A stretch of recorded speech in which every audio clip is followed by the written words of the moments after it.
That's it, I'm going to the live stream. What? To the live stream I go. Goodbye. Infuse me with Mako. Oh God, you don't want to be one with the planet. Why not? I get to be with Okasan. Oh no. Oh no. Oh no. Well, anyways, that's definitely how we start the podcast. This is episode 107. Sorry it took a little while. Wanted to kind of hold off to see if any more of us would at least either complete the game or get a good amount of time for the game. But for this time around, we're kind of keeping it small for the sake of things to knock out the rest of the news that we got for today. Unfortunately, yes, we do have more COVID-19 stuff because that's still going on. But also we got some fighting game stuff. We got some other random announcements and such. So, and of course, I totally planned to have Final Fantasy VII at some point in the conversation for the 107th episode. That totally was planned. No, it wasn't really. It was just all kind of coincidental. But anyway,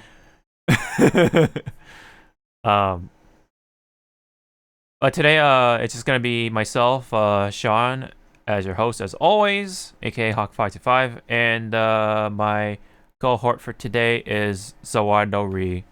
Hello, how you been? I'm dying. To the live stream I go. Goodbye. Yeah, everyone's been on the on Final Fantasy VII, and we'll get more to that later. But yeah, that's been the biggest release for April, pretty much. And yes, we are actual recording still technically on 4/20/2020. So happy 4/20 in 2020. Unfortunately, can't really spend that too much with the boys because of social distancing, but we gotta make best of things. So that's why. Well, I mean, we've been doing these podcasts across Discord or via Discord, so we're okay. But for those who are usually together in real life, gotta stay at home, gotta go through it through some sort of video chat thing, whatever they use, like Facebook, Zoom, whatever it is that they use nowadays. Totally not Skype, right? People don't use Skype nowadays, right? Not for interviews or anything like that, right? Skype. Nah, I should say shit. That's the only way I can talk to a close person of mine. Yes, yeah. Because he doesn't want to fucking use Discord or FaceTime, so. Yeah. Understandable.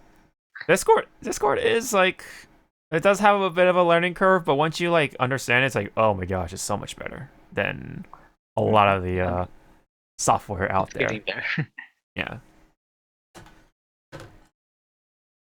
But anyway, let's get to the news and knock out some stuff before we get to the main event of things, which is Final Fantasy VII. And just a heads up, we are not going to spoil things today. We're just gonna keep a general consensus of what we think of the game so far. I beat it, and one other person is the only person who usually or has attended to these podcasts also has beat it. So only two people have beaten it, and then we have other folks who are just taking their time, and I'm not gonna force them to finish it just so we have that episode later on. We will get there eventually, and hopefully we can get to the juicy bit of Final Fantasy VII. But again, Wow. but But again, we're not going to spoil things for the sake of things for this time around. So, anyways, now for realsies, let's get to the news. So, sorry if some of this stuff is kind of old, but it's still relevant, I guess, because COVID-19. But fighting game tournament has once again has been canceled. This time around, it is Combo Breaker.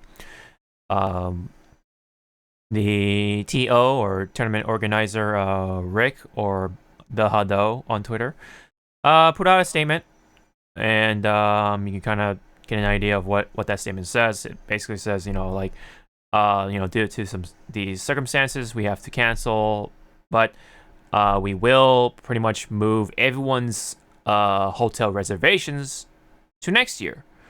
So, for those who have already ordered their tickets or whatever, their spots, they still have it technically for next year. So, I believe that what was happened. Correct me if I'm wrong in the comments or whatever.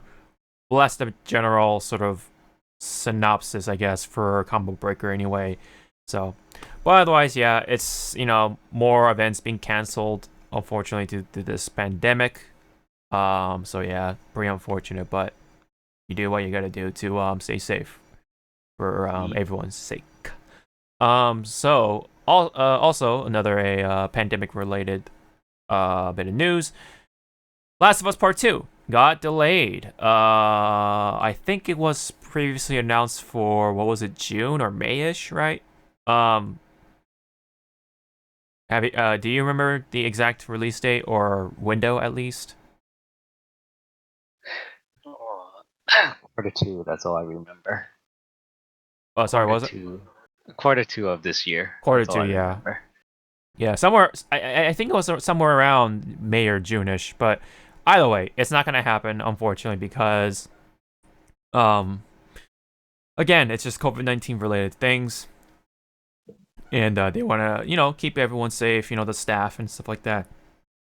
Can't have, people coming together for too long to, possibly spread the virus, whatever, so that's just how it goes for a lot of places. A lot of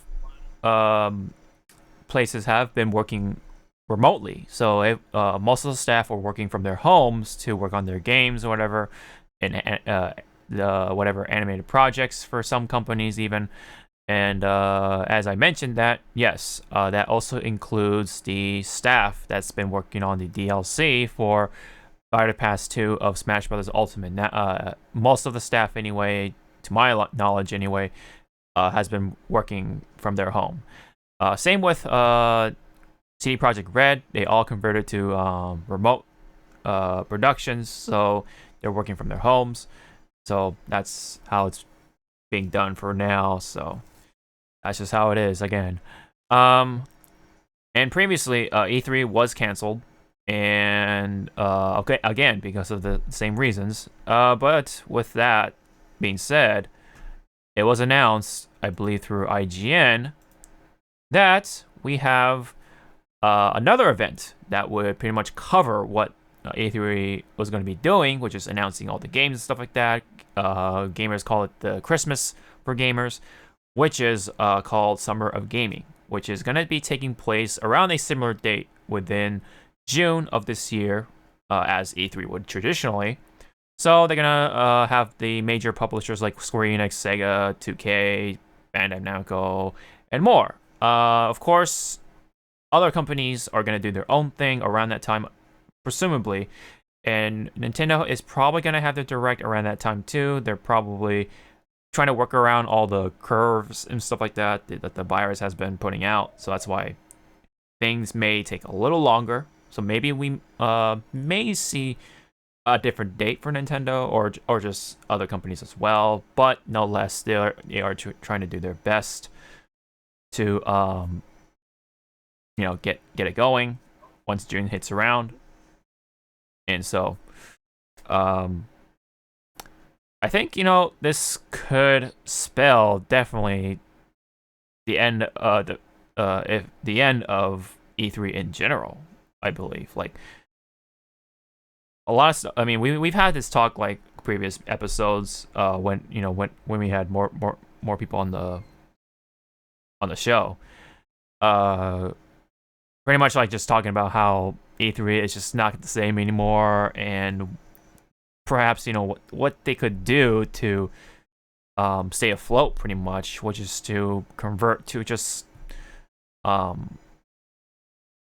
be more like perhaps like a convention, like Comic-Con and stuff like that. But E3 is still trying to be like E3, but unfortunately, things with very certain things that happen, like the information leak and stuff, and a lot of people left the establishment, so things appear to have not been the same at E3 ever since.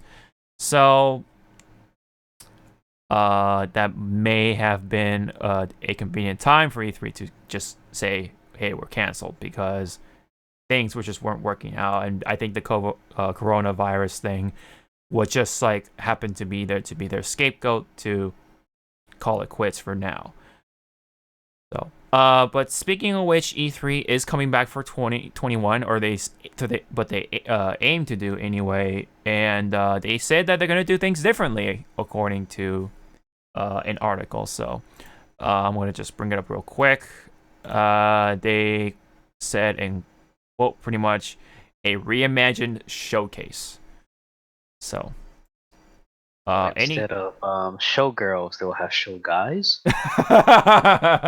Oh boy, they're all like buff or like really well built or whatever. Like they're like, you can at least see their muscles, so they're like super cut or something, and they're like I mean, if they're not muscular, like what's his name, Soren, the new character from Soares, yeah, Soares, yeah. And Avadoshi, just right there at the door. Fudoshi, oh my god! Like, yes, hey, here's my money. You take my money. Dude, you're gonna be paying a lot of money though, man. Going to E3, man, so it's pretty expensive. I know, right? But like, how much does this cost to just get into here? 1K. With that 1K, can I touch him? Yes. Here you go. Here you go. Touch. Okay, I'm done. I imagine though, they might just be doing pretty much the same thing that Summer of Gaming is going to be doing. So it's just going to be all digital. It's going to just be through a stream with a limited amount of people actually live and stuff. Of course, you have the staff to run the show, but you have a couple of hosts and stuff, a couple of guests, and that's about it. No crowd, of course. We don't want that at a time like this, just to make sure.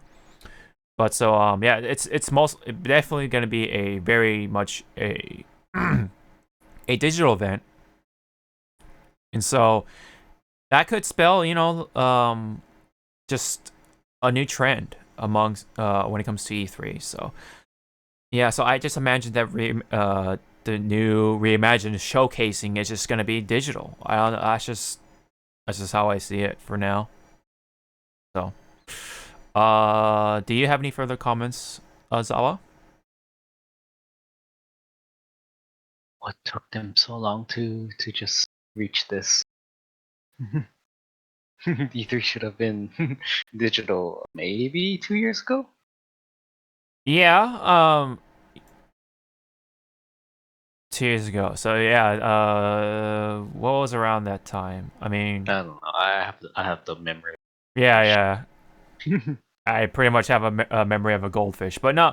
Anyway, I mean, like, I think they should like, we said it before, and it's hard for E3 to be like E3 every single year nowadays, because information gets leaked. The internet leaks this stuff out early before. It's happened every single time almost, or pretty much it has, and it's just so hard for E3 to be the same ever since.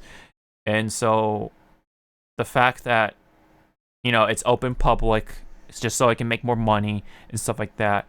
It's completely different. E3 has always been like that. It's kind of like I've said it before, but it's kind of like being in a very cool secret sort of treehouse sort of thing, where you have to be invited in order to go there and have some sort of like credibility or relative and you're relevant to the industry somehow. And I remember when a lot of YouTube partners like myself being partnered with Machinima at the time had these privileges. And so, so I experienced it at least, couple of times, but but within those couple of times I definitely got the gist of things. And so and unfortunately for me, it's one of those things where you go there once and you're pretty much good.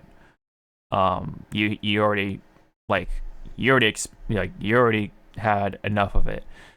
And going there the second time was definitely not as fun because of, well, yes, the things that they're trying to do, like opening it up for the public more, I believe. But just, I don't know, the way they run the show run the show floor was just like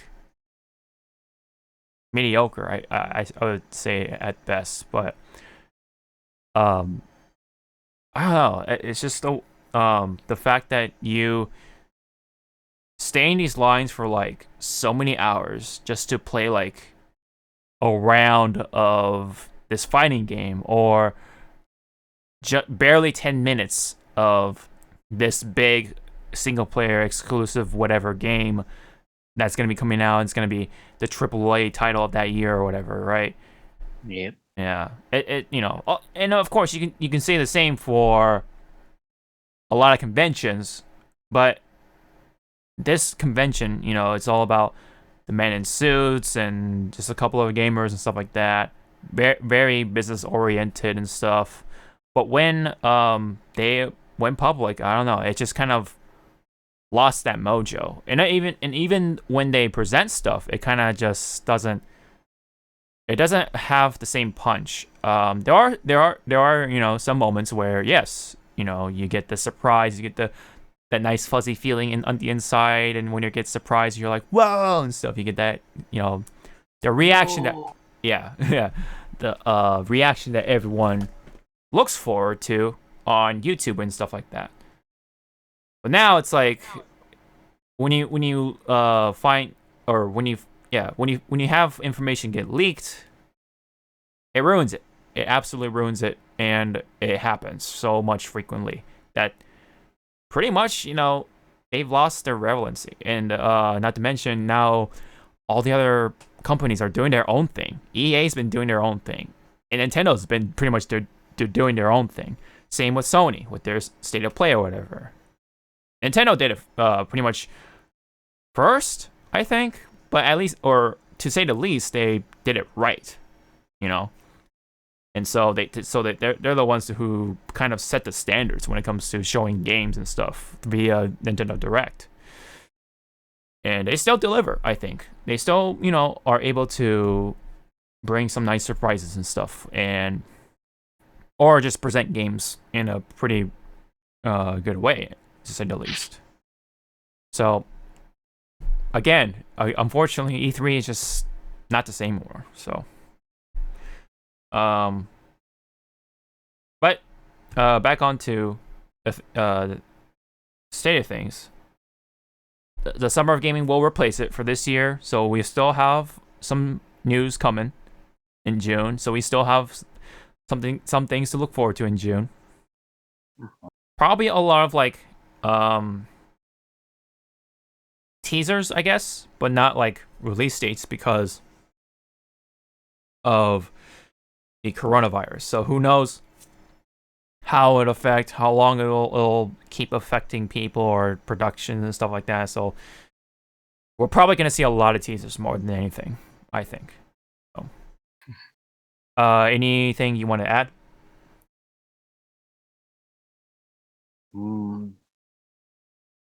Not really. Like just seeing that that list already of what they want, of who's gonna be their forerunner ish, with Square already at the top, is like, oh my god. Yeah. Because like you don't see Nintendo, you don't see Microsoft, you don't see Sony, and they're the big three. Because yeah, so and I would think Square would be part of Sony, but oh, but yeah, E3 has lost its mojo. Now they're just catering towards business suits and hopefully getting that partnership or endorsed or what's the other thing? Not raising stock, but just yeah. To like impress the investors and stuff like that. yeah. There you go, investors. Yes. Yeah. Not to mention they had plans to like just bring in celebrities just because Like Ninja. Ninja or like the whole thing with Keanu Reeves. I was like, that was like the reason for E3 to be like, oh, we should bring in more celebrities, but just because they have the star power and now hype up the crowd more and stuff, but I don't think like, bringing in the celebrity is not gonna really help things. I mean, yes, it is supplemental, sure, but just show off the fucking game, dude. That's what we're here for, not for the celebrity. That's for the movies. That's for whatever else. Like we you can, but it's not the forefront of things for a video game presentation or reveal. Yeah, like again with E3, they kind of missed the point that E3 was kind of or was supposed to be for the for us the players. Oh my god, I just stole freaking GameStop's catchphrase. Yeah, power to the players. Pretty much power to the players. So it's like, come on, E3. You want to impress us? Stop looking like you're trying to grab investors. We are your investors. Exactly. Yeah, we are the true investors. I mean, sure. I mean, it is important to impress them as well. But who at the end of the day buys the product? The consumer. That's us. Yep. So I think we definitely hit enough about E3, but yeah, definitely can't wait for Summer of Gaming and see what they got for what they have for the rest of the year and also for next year as well. And hopefully by then the virus has for sure settled down and all that stuff and under control, so that way we can all go back to our lives without having to worry so much about the pandemic and stuff like that. So see kids, this is what happens when you don't have osmosis drones in your freaking body system. Yeah, right. You don't have that rambunctious white blood cell and don't forget the pill, Drix. That was a good move. Such a random movie with Bill Murray too. Like what? But I think he just signed on to that movie. Like, fuck it, I have nothing to do. yeah, I guess all right. That's probably what happened. They're like, how much do you want to be paid? I'll fucking do it for. Just fucking man, I'm bored. Yeah. It's such a like random movie with Bill Murray, like of all things. But whatever. It wasn't just Bill. We also had Chris Rock in there. You're right. Yeah, you're right. Chris Rock as Osmosis as himself. Yeah. Such an oddly casted movie with big celebrities. And especially around that time, Chris Rock was pretty big. Like I think he was near the peak, or if not, still plateauing at the peak still. So I don't know. Yep. Yeah. But anyway, sorry for the little tangent. But anyway, yeah. So because COVID-19, that's been driving us a little nuts here. We need them. Yeah, we definitely need Osmosis Jones and Drix. And not that stupid virus with the sharp burning finger thing that he had when he just taps on the cell, they just explode and it was actually maybe that's what COVID-19 is. It's that virus. oh that virus. I forget his name, but it's yeah, he kind of looked cool. Like he had the black coat and everything. He had the sunglasses sometimes. He had the claw, dude. The freaking long ass finger. And then that makes every girl and guy wet. I don't know. It was actually kind of violent too, like the way like the cells like explode or whatever. Like, oh, don't want to get touched by that fucking cell, Jesus. Or, I mean, not cell, but you know what I mean, a virus. You don't want to get touched by that virus. Yeah. Well, anyway. Goku. Well, I mean, a virus is not technically a cell, so it's a strand of code. Let's just say for within the world of genetics. It's like almost like an anti-code per se. But anyways, I don't want to get into that. Let's not talk about science here. Let's talk about some video games.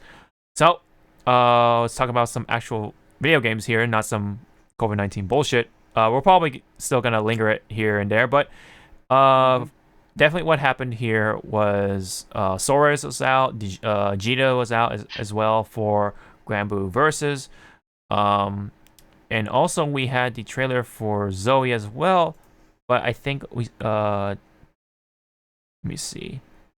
Oh yeah, and we also had some character adjustments. It was just some small patches, but the big patch is coming for when Zoe is out. So that is the main thing. I believe I'm not sure if I have the trailer here, but I do have the trailer for Zoe. But let me just open these other ones up. Oh, let me see. Sorry about that. Blah.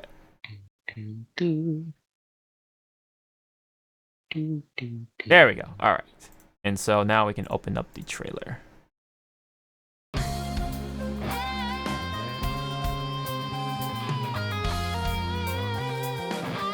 So here's the trailer for Zoe.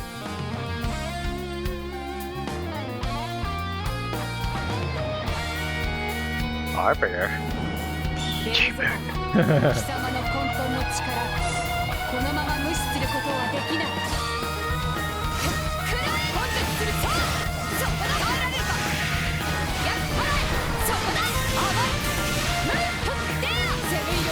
ターライデンよ。 Hello, Sophia. Right. 遊ぶのは後だ。私は世界の意志。君の力を示せ。 Face. He gets kicked That in was the face of Aqua. Yeah. 青き空に散りゆけ。頑張れ。見えている。テッターハーテエア。朝廷の翼よ。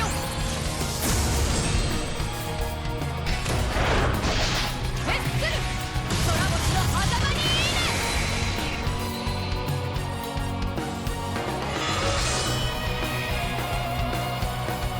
So I want to say next year, quarter 2, we're gonna have the complete version of this game. I don't know. I don't know how far this game is gonna go. There's a lot of characters. Yeah, because not only they juggling this, they also have Guilty Gear. yeah, Guilty Gear and and Dragon Ball. So Yeah, it's their staff is, I don't know how big their staff, but I'm guessing it's being pulled here, there, everywhere. I don't know. It's I don't know how big their staff is. That's a good question. I imagine it's not that big for like 3 games. Yeah, that's the scary thing. Shimoda-san, Shimoda-san, are you done with that battle adjustment. Yes, okay, work on this guy. Yeah, right. They're like juggling between. They gotta balance all these characters too. Not to mention, like, goddamn, dude. I mean, It's like, oh, but I think they yeah, have but some. Sorry, I think they have some people from Psy Games to like help them out at least for when it comes to Granblue. So I think I don't quote me on that. I just assume that. do you know how to animate this? Yes, good. Yeah, fix this problem. Fix this problem. Her hand is not holding the sword right. It looks so fucked up. Oh yeah, there's still a couple of things like the outfit for the original game of Granblue Fantasy, which is for Zoe, and then we have a new stage coming, which is called Jewel Resort. It's the ring or whatever, featuring the little bunny girl or whatever, and there's also some costumes or avatars they can have for the online lobby. And also, we're getting more on the RPG mode story. The main quest will have episodes 41 through 45 for summer 2020, and then episodes 46 through 50 for early 2021. And these updates are for sure free. So we're definitely still going to get content at least for early next year. But I don't know how long they're gonna go with this. I don't know how far they're gonna go. And again, what's up? I said Q2 next year. Yeah, Q2 next year. Yeah. I mean, it is reasonable. Actually, I lied. Okay, Q3. Q3. Okay. I see all of those DLCs later. Yeah. Q3. Yeah, for Character Pass 2. That's been announced for like a while now. I know. Yeah, and then like I just forgot about it. I was like, oh wait, Q3. Yeah. Yeah, so we already have Belial in the mix for pack number 1. There's still 5 slots left, man. I hope my favorite character makes it in there. I hope. I really hope. I have no idea. Oh yeah, I mean, you don't play Granblue Fantasy, so I mean, Because if I did, hi money. Yeah. Hi 1,200. You want to go somewhere? You want to go to hell? The stimulus check, dude. Oh my god. Thanks, Trump. I'm gonna spend this on gotcha. I'm gonna waste this money away on brand fucking RNG, dude. Thanks, Trump. This is gonna go to get my waifu. I didn't get her. Damn it, Trump! It's your fault. I'm gonna vote for Biden. Damn it. Oh man. What a time we live in right now. What a time. You're living in this? I've been dreaming.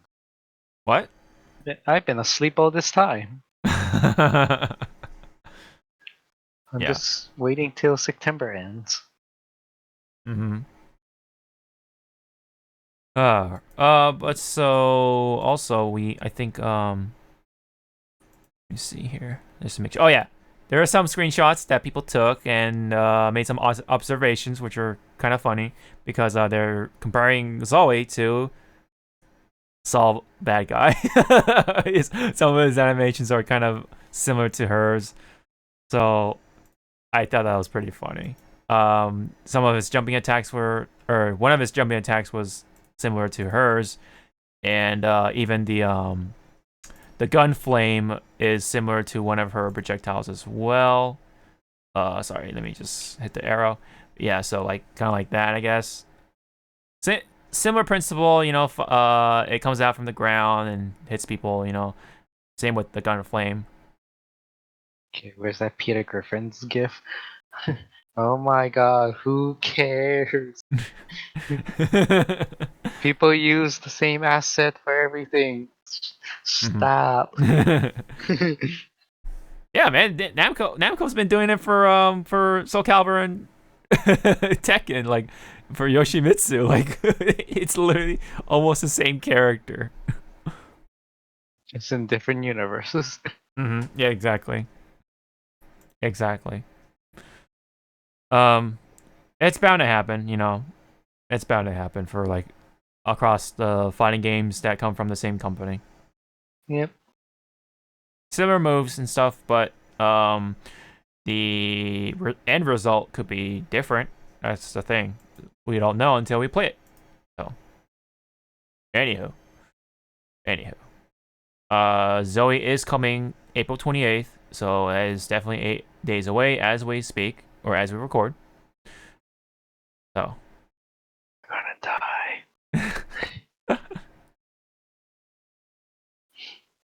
all right, let's just close all these tabs. Whoa! Look at that, Nick boy.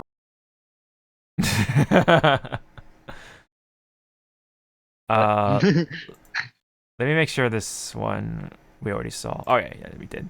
All right, so next one up. I literally put a note here. If Zawa was here or is here. Yep. Where? I gotta make a gif. So yes, I found this out from Stealth40k on Twitter, and Namco officially announced a Jump Force Deluxe Edition for the Nintendo Switch in the West. Namco came out with a statement previously that they couldn't run on the Switch because of hardware issues. Bullshit. Piece of shit. You think I lie? And this is the Zawa's mood right now. And skip. Oh man. Unless they fucking fix that elevator scene. Oh yeah, the animations, dude. I don't think so, dude. Holy shit, that was a dumpster fire if I ever saw one. like. I don't think even being high would have saved it. Or drunk. No, drunk would have made it worse. So, the obviously, so being the deluxe edition, it already comes with pass number 1 for the character. So it'll come with 9 characters already from the first DLC pack. But not only that,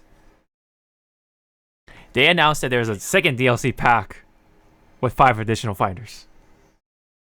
Why? Why? So, who wants more anime characters that look really oddly realistic?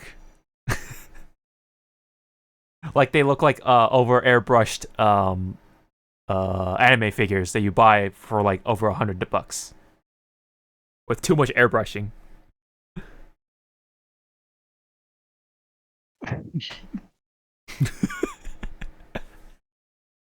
Take that in for a second, Zawa. Take that in for a second.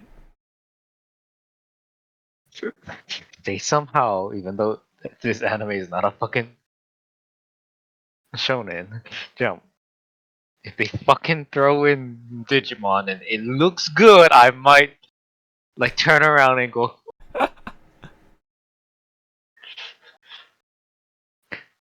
I mean, they could just make a Digimon game altogether, which they have been, but it's not the obviously it's not the arena fighter, but we are getting a Digimon game, but it's been delayed. Do you remember Digimon Survive? Dear Diary, it is not coming out anytime soon.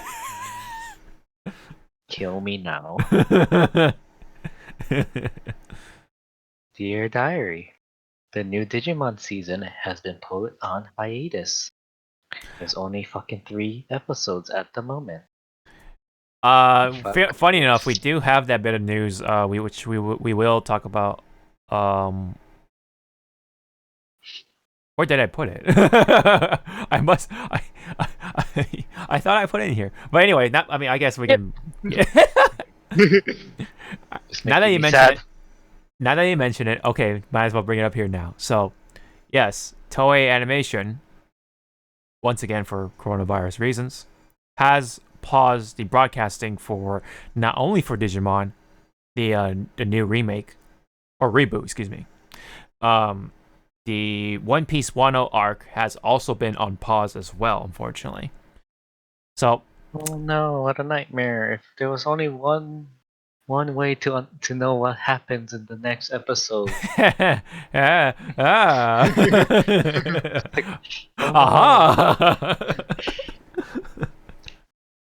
Read the manga. So anyway, which I've been doing that for like forever. So I'm definitely all caught up. And ooh man, Wano arc is so juicy, dude. Wano arc is so juicy. Oh, especially with the latest chapter, man. Oh, People dying now. Again. just read it. Just read it, man. Just read it. The last, as I said, the last, I guess, chapter I read was they were helping some chick in a castle, and shit happened. Okay. She kind of pulled out a knife under her kimono or something. I don't know. That's how far back I am. Okay. You're not super behind, but yeah, you should catch up because it gets. Like I think I'm like what, at least 40 chapters behind. Yeah. Wait, really? 40 chapters? Did I get? No. I'm psychic. I know where I is. Where I is. You know what? Fuck it. Try peace. There it is. So yes, unfortunately, Digimon has been affected as well. Not only for One Piece as well. Funny enough, I mean, One Piece has been has tweets where the main Straw Hats are putting out messages regarding to stay safe from the coronavirus and stuff like that. So that's kind of neat. They're in their Wano outfits. It's pretty funny. Mm-hmm. It's pretty cute. The work one was funny. Yes. Yeah. Indeed. Did you have a? I'm still searching where I am. Yeah. One Piece is still my favorites. Absolutely. It's still impressing me, and a lot of good moments still to be had. Oh my god, where the fuck am I?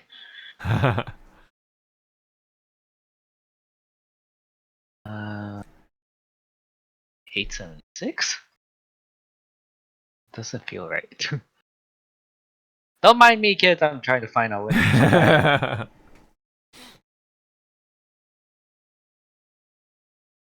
I mean, at least, yeah, you're like already in Oh shit! Wait. Wano arc. Yeah, I'm in the Wano arc, but I just don't know where I am. I mean, you've seen Orochi, right? I think that's before. Before. Wait. Is this one? Am I here? Did I just find it? Did I just find the chapter that I'm on? No, because I remember it was a freaking chick that was asking help. Wait, is this it? I think I know who you're talking about. She was asking for Luffy and Zoro's help, right? Yeah. Yeah. I know where you are. Yeah. Yeah, but what chapter was that? That's my question. Yeah, okay. Yeah, I definitely don't remember exactly what fucking number, but I know where you are. He was asking them for help, and they said, okay, yeah, sure. And they go to the castle. And that's all I remember. Oh, wait, did I just find it again? No. Question mark? Oh my Jesus, I'm gonna fucking flip the table.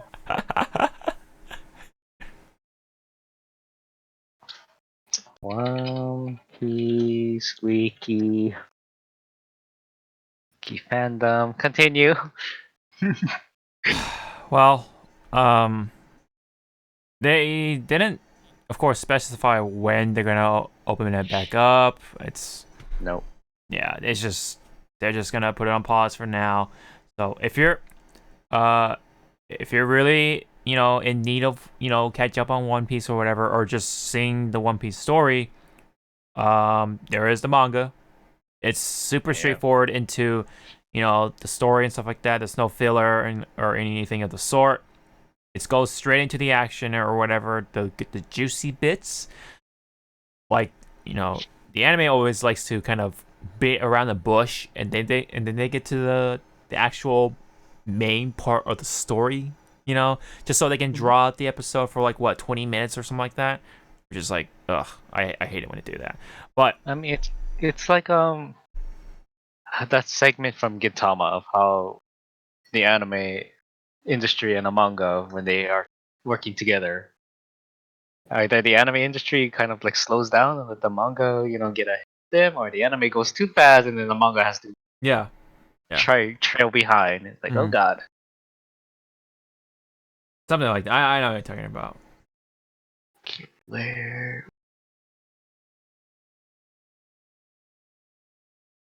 Oh my god, I'm gonna have to look through all of these people. Nope. I faintly remember how she looked.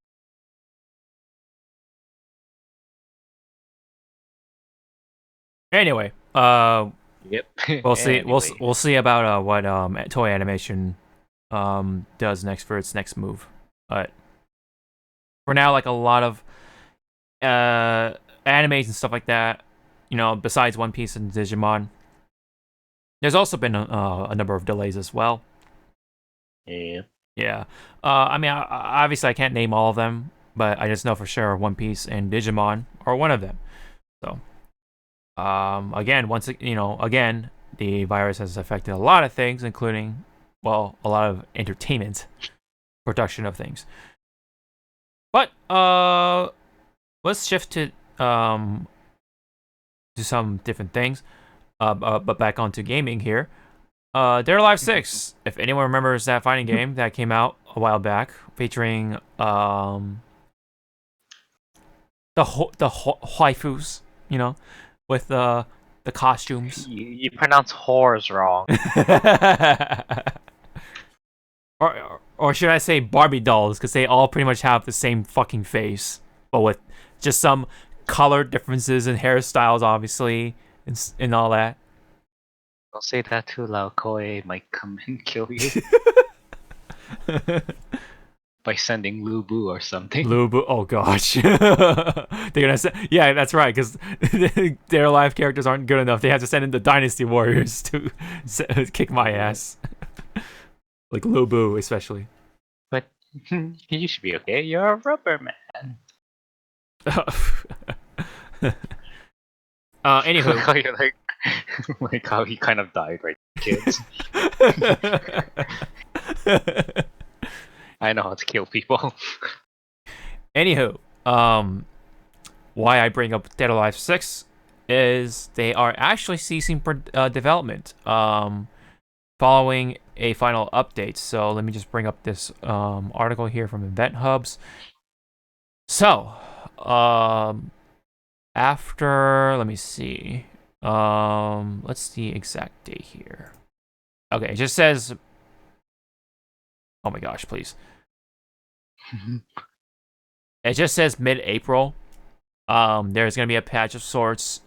They're adding more costumes again, fixing some bugs, and some sort of premium ticket or something like that.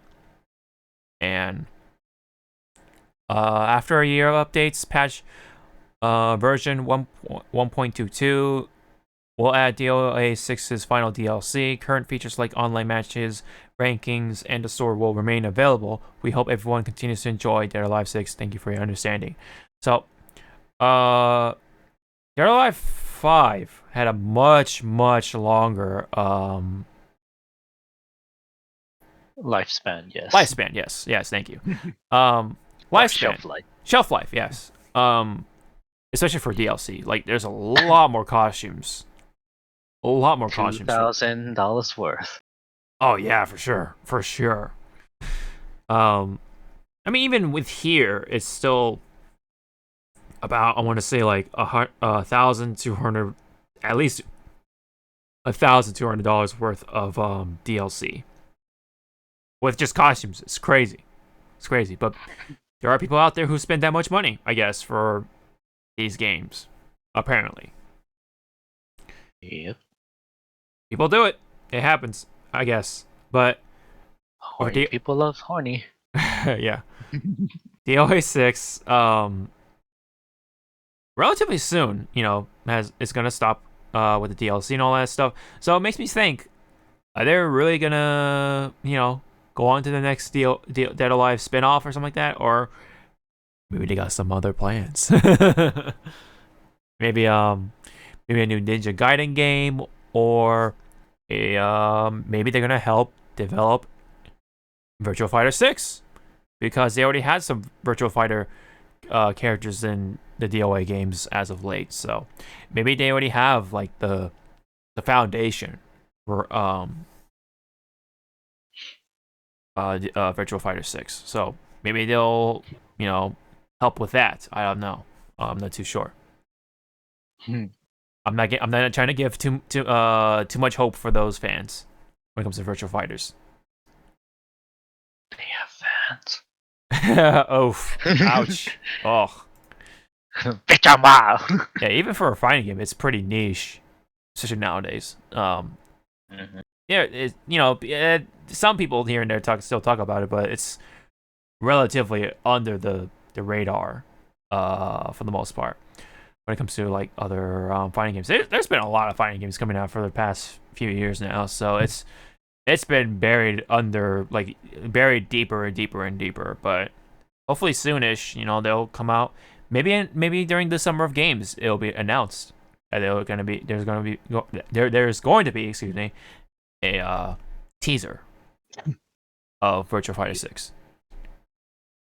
Oh, we'll see. Definitely see about that. What is for sure coming to the PS4, Switch, and PC, at least for the West, is Legend of Heroes: Trails of Cold Steel 4, which is a tactical JRPG. One of us has played it, which is Ender Gamma, but unfortunately, he's not here to speak his thoughts about it. But it's one of those like sort of JRPGs that people follow closely, I guess you can say. Very small but strong cult following. It's kind of like a B plus sort of JRPG. From what I saw when Energamma played it, seemed fun. The gameplay at least is fun. When it comes to the aesthetics side of things, that is probably mixed. It's definitely got a lower budget than most JRPGs in comparison, seems like. But then again, I mean, I don't know what Cold Steel 4 looks like. Maybe they have some screenshots here. No. Oh, they have the collector's edition, the frontline edition, for both PS4 and Switch. Looks like they have an art book, soundtrack.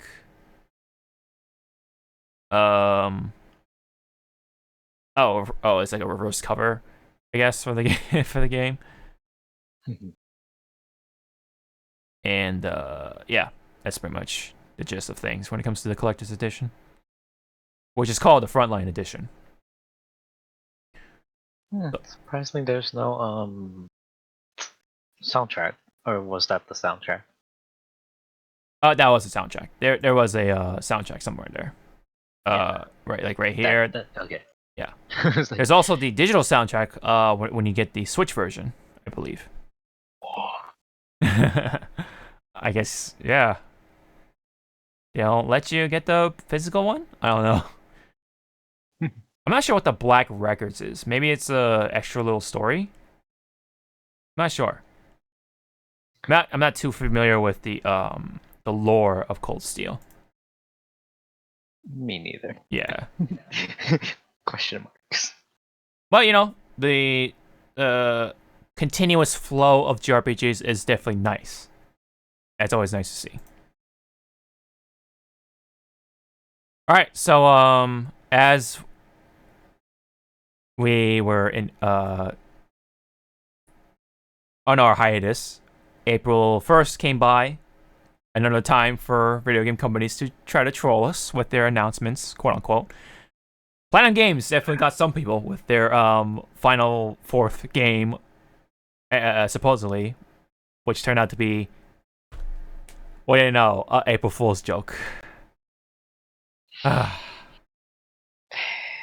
There's supposed to be 4 games, but of course the fourth one is a prank ban. I just want my Bayonetta 3. Throw me a fucking screenshot. And I'll be happy. Oh yeah, Bayonetta 3 is going along nicely. I know, it's like, what does that fucking mean? Context, people, give me shit. Yeah, I don't know. I'm pretty sure Give me they're something to suck on. I don't know, dude. I'm sure it's fine. Famous last words, kids. I don't know. We'll see. I have no idea. All I know is that we are not getting the Platinum 4 as we hoped for. Anyway. Bro, it's gonna be beautiful, Joe. Beautiful Joe. Anyway, let's move on to something a little different here. So what I'm looking at here, or what we're looking at, is a tweet from Domino's Pizza in Malaysia. And they put out a very odd tweet or image featuring a parody of Persona 5 with their pizza. It looks like some sort of like barbecue chicken sort of deal on their pizza, but like around it is like the UI, quote unquote, for Persona 5, which is kind of odd but a little funny at the same time. And all these like replies and tweets, the thread from Domino's Pizza is like very much trying to like cater towards like the Persona fans. It's hilarious. And of course, the responses are just as hilarious, if not even more hilarious. Yeah. So anyway, oh gosh, oh gosh, that's so weird.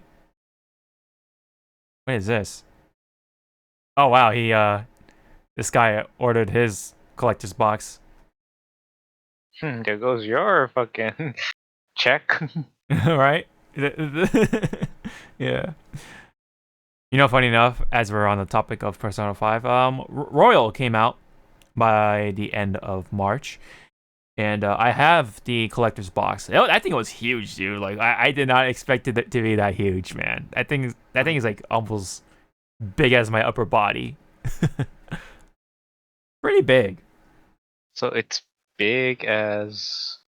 I don't know if you bought it. The collector's edition for Monster Hunter World? No, I did not. Yeah, that was a good...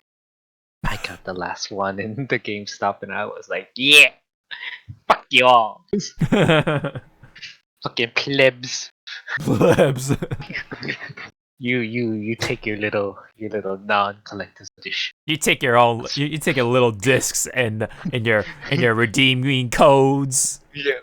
Well, I touched this art book and games and and little fucking statue. Mhm. Yeah. Suck a dick. So yes, anyways, Malaysia decided to go with Persona 5 because I don't know. I don't know. Maybe they love Persona. Or maybe the CEO for that division really likes Persona 5. Yeah, yes. That probably could be a thing. Well, I'm not the CEO. I'm the marketing manager. There you go. The manager, yeah, the regional the whatever, the guy in Marketing. charge of that region or area, whatever, country. Really likes Persona 5. That'd be cool. I'd be down with that. But yeah, Just like how what was it a few years ago? I forget which. Was it Domino's or Pizza Hut? They teamed up with Hatsune. I think it was Domino's. I'm for not America. sure. Yeah, that does sound familiar. Yeah, I'm And not the sure way either. the guy pronounced her name, it was like, oh, I'm dead. Didn't Hatsune Miku also appear on David Letterman, dude? It was, I that was forget. so weird. What a time, dude. What a decade we lived in. Best decade was the 90s. Absolutely. Where burgers were like 99 cents or less. Yeah, where if you go McDonald's with a $20 bill, that's the entire menu. Yeah. Yeah. Where we had Blockbusters, KB Toys. Yes, my age is showing. Yes. Definitely. We Oh, had Planet Hollywood. when we had EB Games, not GameStop. That's no, I did have an EB game. Electronics Boutique is what it stood Yeah. for. And when we had Toys R Us. Yes, and it's Prime Days, yes. Absolutely. Yeah, Prime Days where freaking Gunpla was like $60. And it was only the high grade versions. Yes, granted, yes. Granted, the 90s were really hard to get Japanese games. You had to like jump through Imported. you have to jump through a number of hoops just to play that game from Japan. Yeah. And Or you if could you only were lucky, you had those shops that did sell imported items games. for- Yes. Yep. We definitely had those stores in my town. Oh my god. Those were Same. like my saviors. And it was because of that store I bought my first cosplay piece. Ah. $80 for an Akagi cloak, which I still have. It still fits me, which is weird. That's funny. That's funny. But those days are long gone because, well, we already have games just coming out like it's as if they're part of our lineup. It's just a part of our rotation.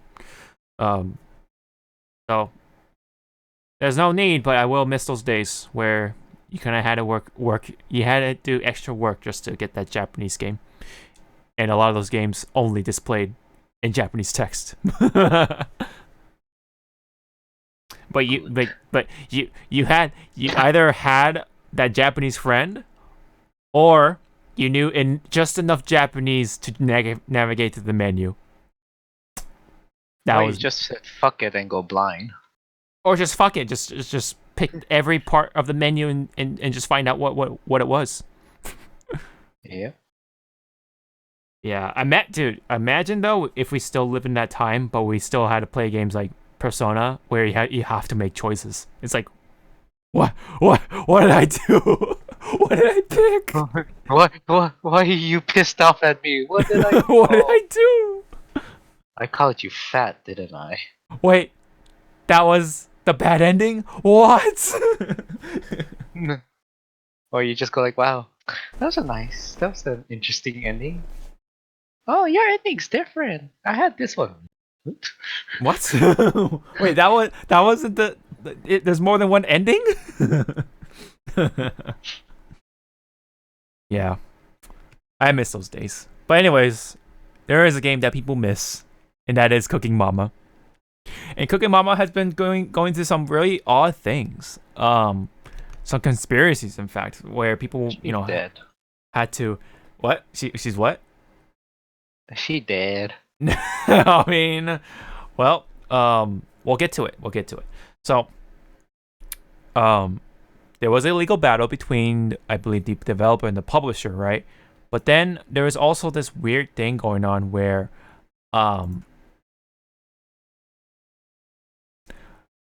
apparently someone, or I don't know who did it exactly, but it's weird because apparently they added some sort of malware or something to apparently work with some sort. It was related to cryptocurrency, so bitcoins, that stuff, and so it was supposedly there to help them generate money and bitcoins and currency and stuff like that from the people who played the game, and that caused the switches to overheat to maybe to the point where it actually broke, like it bricked it pretty much. So when that first came up, they had to pull Cooking Mama out of the store, out of the eShop, and that was all in midst of the battle between the publisher and the developer. I'm sure Inagama would have explained things a lot better, but that's just the basics of what I know. It's just some weird shit going on with Cooking Mama of all things. But apparently it's been resolved, and I just don't know what exactly happened. Let me try to see if I can pull that up real quick. Did you ever play Cooking Mama, Zawa? On DS, yes. On the DS, yeah. Of course. And did she have one on the Wii? Yes, I believe so. Because I remember, I think I was playing Cookie Mama on the Wii. Forgot to put the strap on. Was whisking eggs and kind of went a little too hard. Flew out of my hand, hit the dog, and the dog grabbed the remote and took it. I was like, oh well, well, can't play the game anymore. Yeah, the Wii wasn't a. I mean, it was fun, but it cost a lot. Mm-hmm. Let me see. So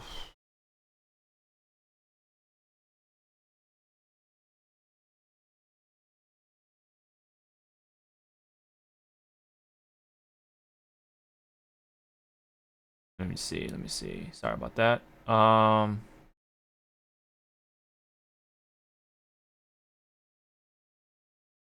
That's kind of weird. Well, anyway, I guess apparently they reached to some resolve. I'm not sure what happened exactly, but apparently that's been resolved to some degree, at least. It's a lie.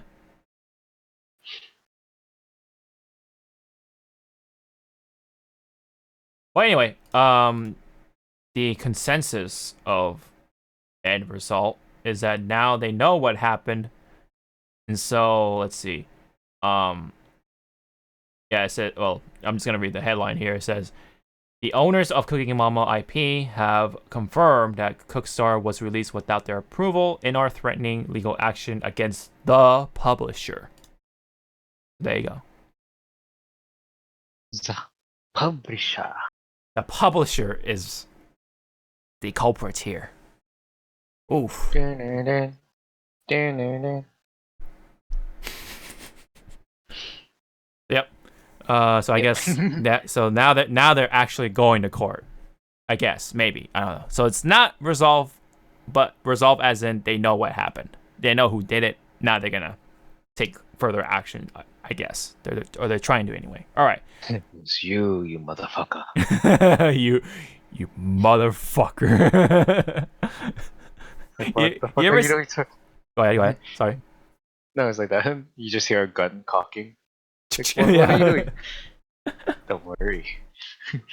You're gonna die. you ever watch Pulp Fiction? And the what do you call Butch the boxer is like trying to Is it the car scene? that car scene, yeah. When he's like after he got the watch and he's going back, right? He's still in his car and he's like waiting at the like a crosswalk or whatever. And then the fucking mafia boss, Marcus or whatever, walks with the thing of donuts. He just happens to look towards the car and he sees Butch or whatever his name is, and he's just like, "Motherfucker!" Pulp Fiction, such a rare. What a treasure! What a treasure it is.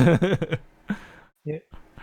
That's pretty much what happened with the IP holders or whatever of Cooking Mama. They saw the publisher, they found out what they did, they're just like, motherfucker. Oh look, I found where I was. Oh, did you? Oh, did you finally? What Yep. chapter?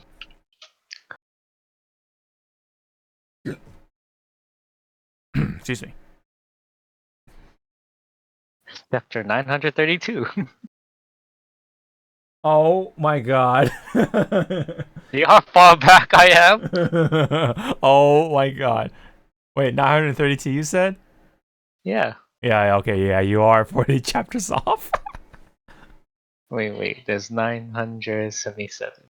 Yeah, you're about 40 chapters off, dude. By more. Yep, 45 chapters. Woo! Very, very nice. Watch, I'm gonna forget that I'm on this chapter. But now you know. You put it in my DM, dude. I know, I'm gonna forget that it's there. And I'm gonna You're gonna forget it's there. Okay. be like, what are you talking about? Well, there is something that we can't forget, and we're not gonna forget, and that is the ESRB now actually putting loot boxes on their ratings, sort of. So this is what the result is. So there's been a big sort of commodity between the people who support loot boxes, or the obviously the companies who do these loot boxes and stuff like that, like EA and stuff like that and all that stuff, and the people who are advocates of people who are against it. And I guess they've reached to the conclusion, for now, it's the right step in the question, sort of. It's like a small step into the right direction. So in their ratings now, at least for teen, it indicates loot boxes via this sort of phrase, quoting, "In-game purchases includes random items." But why? Okay. Like, why could you could have just said loot boxes, right? Because at this point, this term has been burned into the heads of a lot of gamers and parents who pretty much buy these games for their gaming kids. And pretty much See, yeah, go ahead. no, I was gonna say, see, instead of that in the parentheses, they should have just fucking put surprise mechanics. Yeah, random mechanics. Random. It's such a it's so cheap, Yeah. like they're definitely dancing around the bush. It's like, dude, come on. We all know what you're doing. You still want these. They know how to dance? they're just like rolling around and stuff. Flailing their arms around. I don't know. I think they're just dead. They do have like the definitions and stuff like that on their website, but why couldn't you say loot boxes to be so much easier? We all know the term. We all know They wanna sound official, that's why. professional.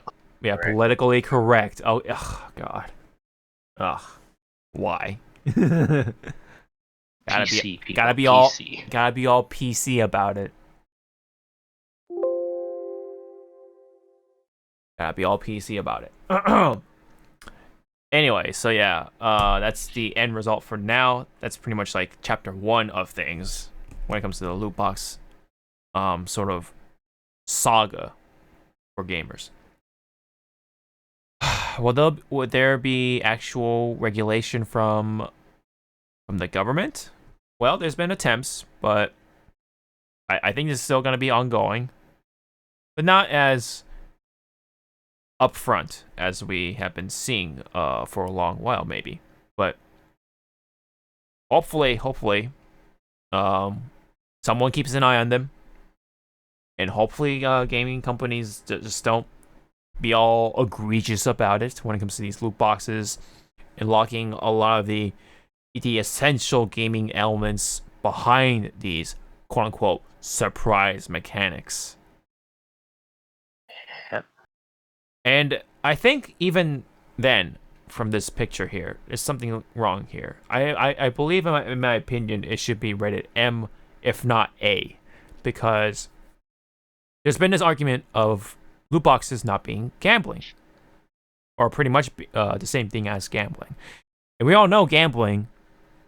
It's kind of, it's all chance. Yeah, and also not to mention what is the legal age of gambling? 21, because that's the time when you're Whoops. Whoops! What? I'm sorry, officer. I didn't know we were gambling here at a family party. I thought we were looking for Monopoly money. Well, that's simulating gambling, but that's whatever. That's a little different. Right. Anyway, point being, 21 is pretty much right at the edge where your brain it's like developed, quote unquote, and you're become more aware of what you're doing when it comes to gambling by that point. For most people, anyway. For most cases. I know. It was like not everyone, obviously, right? There are some special rare exceptions, that people just don't understand and stuff like that, or they just don't realize the long-term effects that are dangerous to the human brain. Yeah. I learned that firsthand when I went to Vegas. Oh man, once you get that... Here's 100. Do not use it all. 2 seconds later. While you're back here. I used it all. Oh my god. Ugh. Like, hi. And pretty much, they prey, a lot of companies have been preying on these kids who are still developing their understanding for a lot of things in life. So when they are introduced to these elements early on in their life, it becomes very dangerous to where they get very addicted early, and so their brain just becomes different in a lot of ways bad.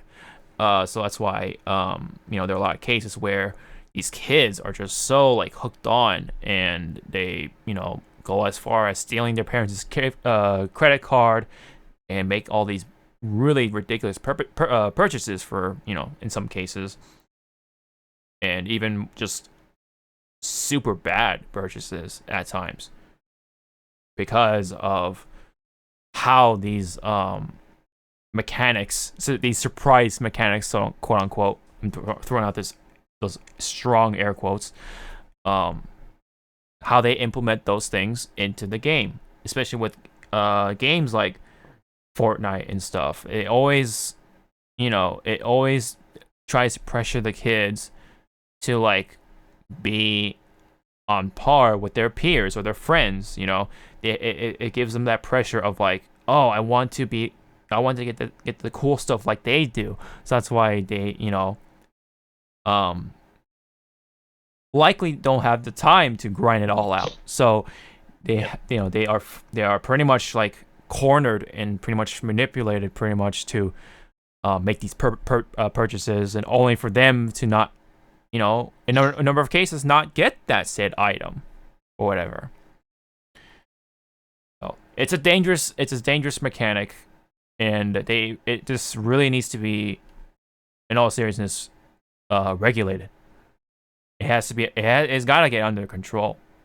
It's still happening, of course, but at least not from the major companies now. Now they're under a fucking microscope, especially EA. I think the last time they've ever done that was for what was it, NBA 2K20? Yeah, we all know what happened in that trailer. Holy shit, dude! Pachinko up the ass, dude. Pinballs and just, oh man, it was a slot machine. The game. Basketball, where's that? What's that?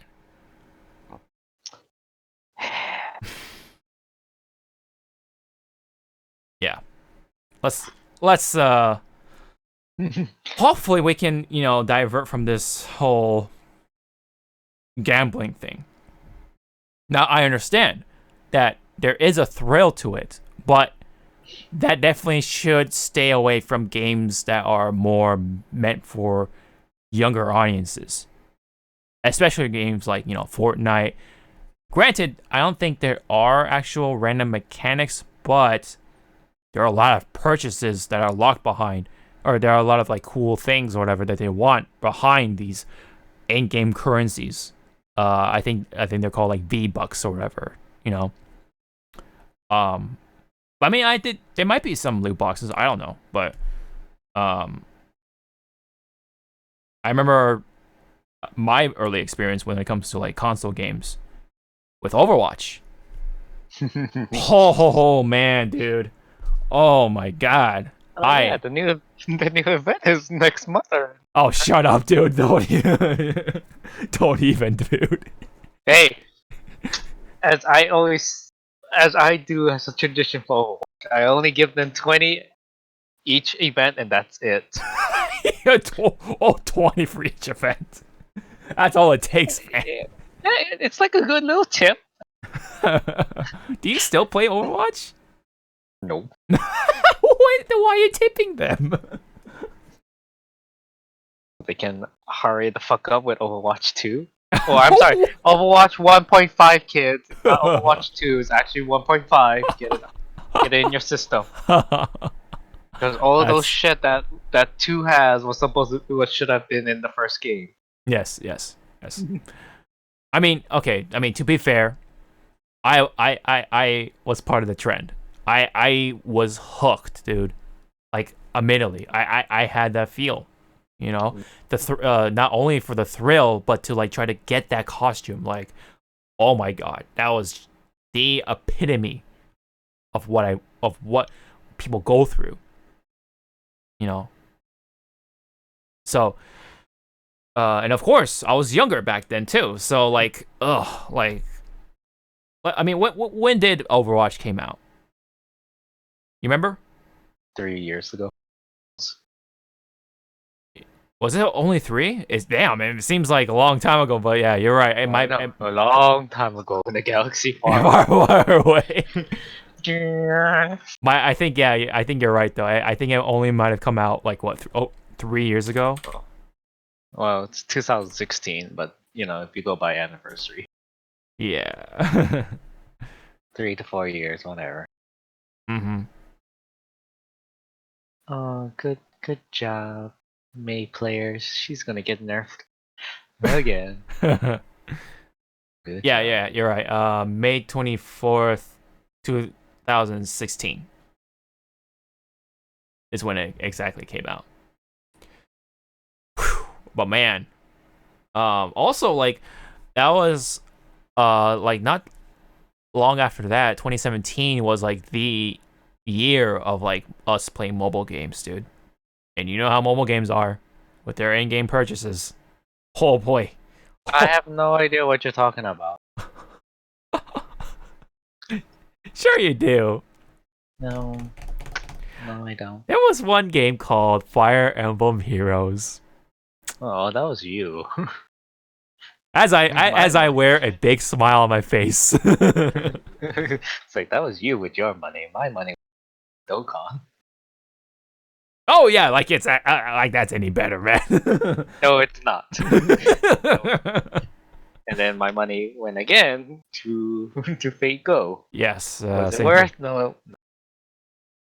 Did I have to spend? Did I have to spend that extra 80 to get Ivan?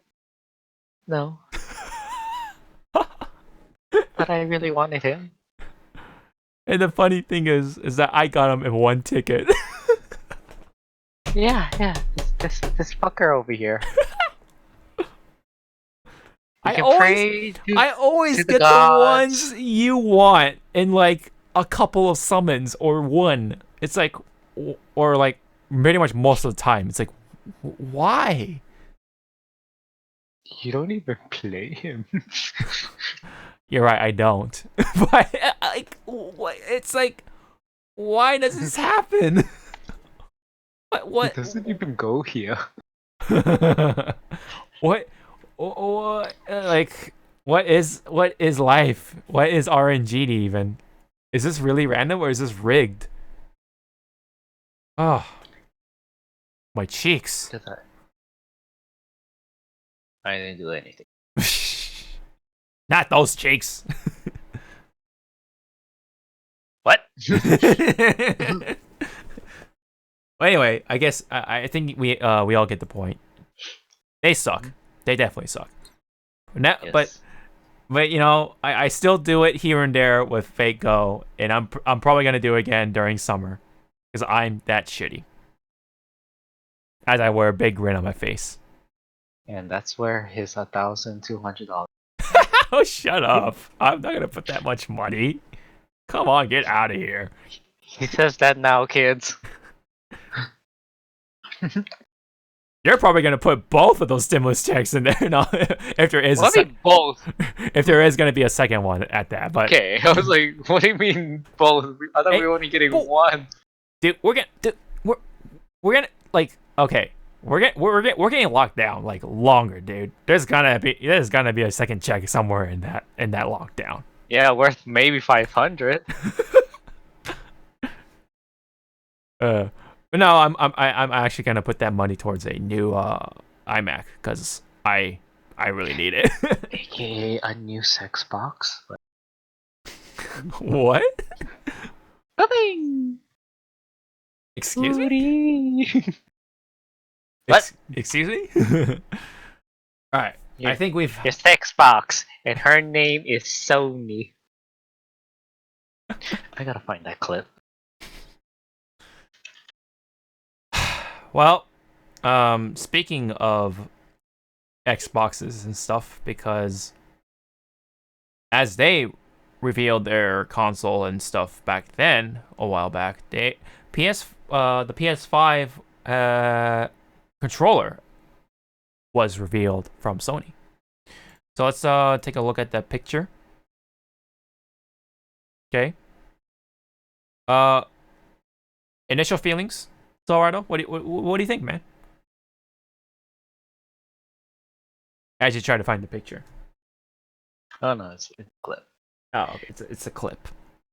And it's Oh, yeah. That clip. that controller is gonna get dirty fast with people who do not wash their hands. Yes. As clean as that white color is, there are some drawbacks to that kind of feature. And it looks like if you threw it, it will come back to you. Yeah, you're right. You're right. You know, when I first saw this controller, I literally thought the quote, "The cake is a lie."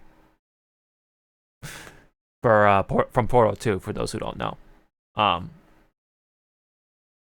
Which I mean, I haven't played that game, but a lot of people talked about it, and had the one of the most talked about plot twists in during its time, to say the least. Well, anyways, I think to be all serious, I think the controller looks good. It looks clean. It definitely is different for a PlayStation controller, but Well, I'm looking at my, PS4's one right now, yeah. and trying to really imagine how I feel. Mm-hmm. What are they called? The grips Yes. are much more freaking longer than the current gen's controller. The middle part looks sleeker. Mm-hmm. Looks a little wider too. Like Yeah. It does look a little wider. It looks like if you got this, your current controller and you just bend it. Because like how right now it's just a flat top, like a straight flat top. Mhm. And in the PS5, there's a little curve, so it looks like they just did that. They just went. They put a lot of heat and pressure and then just let it bend a little bit, and then there you go. Yep, and then they just pulled on those grips, and they're done. Genius. Branded Just controller, like how guys. they did. Just like how they made the logo for the PS5. Oh yeah. There's a lot Okay, of see that? The black one I would buy. yeah. There has been a lot of fan renditions. There've been a lot of like fan art and stuff like that. Like whatever edition of the controller. By the way, it's called the DualSense for those who kind of forgotten. So one of the key features is the haptic feedback on the triggers. So I guess you can feel the bumps on the road or whatever when you drive or when you have racing games on. You have the built-in microphone. So for those who don't want to purchase a headset right away after they purchase the PS5, it could be a handy feature, but it could be really annoying for people on the receiving end of things because you know how kids are on Call of Duty and games like that. Your mother's gay. I'm gonna shoot you. You. Yeah. Yes. Yes. Which was okay. Sorry, a little tidbit of that. Back in the glory days of X5, cousin and I was playing Halo 2. A little kid, like you could tell, it was a little kid. Said that I'm gay, blah blah. And saying that he was gangster. My cousin grabbed the mic from my from my headset and just told the kid, "If you're so gangster, go shoot your mom." And that kid just stood quiet for the rest of the match. Damn, dude. It's like you can't say that. What if that kid really did it? Oh, I know, right? Like, oh my god, he's in jail. Oh my god, bro. That's a pretty bold statement, my friend. If the kid did do it, Dad, I killed my mom. What, man? It's like, yeah, you hear like a here pop. Comes the cops. Yeah. You hear a it's pop. Like, good, hi. Oh my god, dude. Oh, that would be the story of the decade, dog. Oh my god. And the kid would be like, the guy on the mic told me to do it. Damn, you would have been a part of that. You would have been part of the greatest gaming stories of all time if that were to happen. No, I'll be like, I don't know this man, but he stole my Xbox 360. I'll take good care of it. See you at the party next week. Jesus Christ. Anyways, yeah, so it's called the DualSense. Called the DualSense, and it's really gonna try to emulate, yes, the bumps on the road and stuff like that. But apparently, it has a heart sensor, like a heartbeat sensor. Didn't they try to do that with the? I think so, but I think they're really trying to do this now. With this controller, why? Apparently, it's gonna have some sort of sweat perspiration sort of sensor as well. I think, but I think the heartbeat sensor for sure though, like your pulse from your hands, is what's gonna, get picked up, and apparently that could be a part of the game. How like horror games, how it can trigger like moments where things jump at you or whatever, or scare you. Obviously for Koei, they just gonna do that the next Dead or Alive Extreme Beach Volleyball. Yeah. And see how horny their players are. Yeah. Let me and then call the cops on them. Let me bring up more features on the DualSense. But also, there's gonna be a share button, I believe. What else? There's I already mentioned the microphone. So also the charging port is USB-C. That was like one of the biggest like complaints about the PS4 controller, that being the awful micro USB. Yep. Yeah. So the light bar is another talked about feature, I guess, which is the shiny little thing in front of their controller, like, you know, it glows like blue, orange, red, whatever, right? Depending on what player you are. But apparently that's also something that gets picked up on the PlayStation camera if people remembered from the launch day of the PS4. That was supposed to be part of the gameplay of sorts, but they scrapped that quickly because it just wasn't working, I guess, to how they wanted to. So, let me see here. I'm still buying a PS5 on launch day. Launch month, I should say. Which speaking of which, apparently, you know, because of the coronavirus, blah blah blah, once again, the production side of things is really being limited because of what's been happening around the world. So, And that isn't, like, I read that it's also going to be a limited launch because the components for the PS5 is so so what? Sorry, you cut out. expensive, Yes, yeah. which is like, oh, good. Yeah. I'll double dip. Yeah. Apparently, let's see. The rechargeable battery is the same or something like that. Oh no, it's just. Oh, I see. It just leads to the USB-C port thing. Okay, never mind. And then there's a create button, of course. That's a share button. What else? You know, what else is new? We already said haptic feedback, triggers. Oh yeah, wanted to mention this a little bit. So, for those who don't know what haptic feedback is already, it's already in your smartphone. So if you want an idea of what haptic feedback is, check out your smartphone when it vibrates. That's pretty much how it's gonna feel on the DualSense. We can't call it the DualShock 5 anymore. It's the DualSense. The idea is that the physical form itself is just a series of plates and a sensor somewhere in between, and the sensor, you know, pretty much tells the haptic feedback sort of engine that there's a finger there on top of the glass or whatever surface it's on. Once it's known that there's a finger there, it'll whatever's programmed, it'll send that feedback to the glass plate underneath, and that's where the vibration happens with this special glass plate, and that is where you start to feel that vibration instantaneously.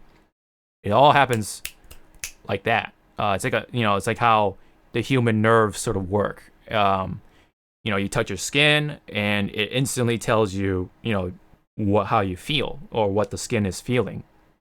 From your brain and to your nerves and back to your finger, and also on your skin that you're touching as well.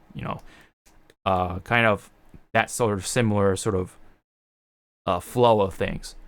So that's what's happening with haptic feedback, and because it's only happening with these plates and stuff, you have a much flatter sort of footprint, physical footprint, and that creates a much more portable sort of device. Previously, with the DualShock 4 and even far back when these controllers came out with vibration, it was done with motors. These little small motors. Yeah, I remember those. Yes, these small motors. If you ever take your controllers apart, because whether you get mad at playing Call of Duty or something. Right? Oh, what was it? Or it had like those limited ones, the see-through ones. Mm-hmm. Yep. You just see that big ass thing right there Mm-hmm. rotating.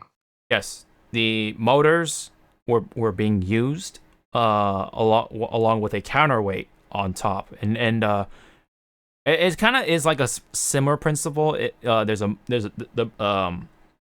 the engine or the processing chip or whatever tells how fast to rotate or whatever to simulate the feel of, oh, this thing is happening on your screen, so it'll vibrate to match that sort of action.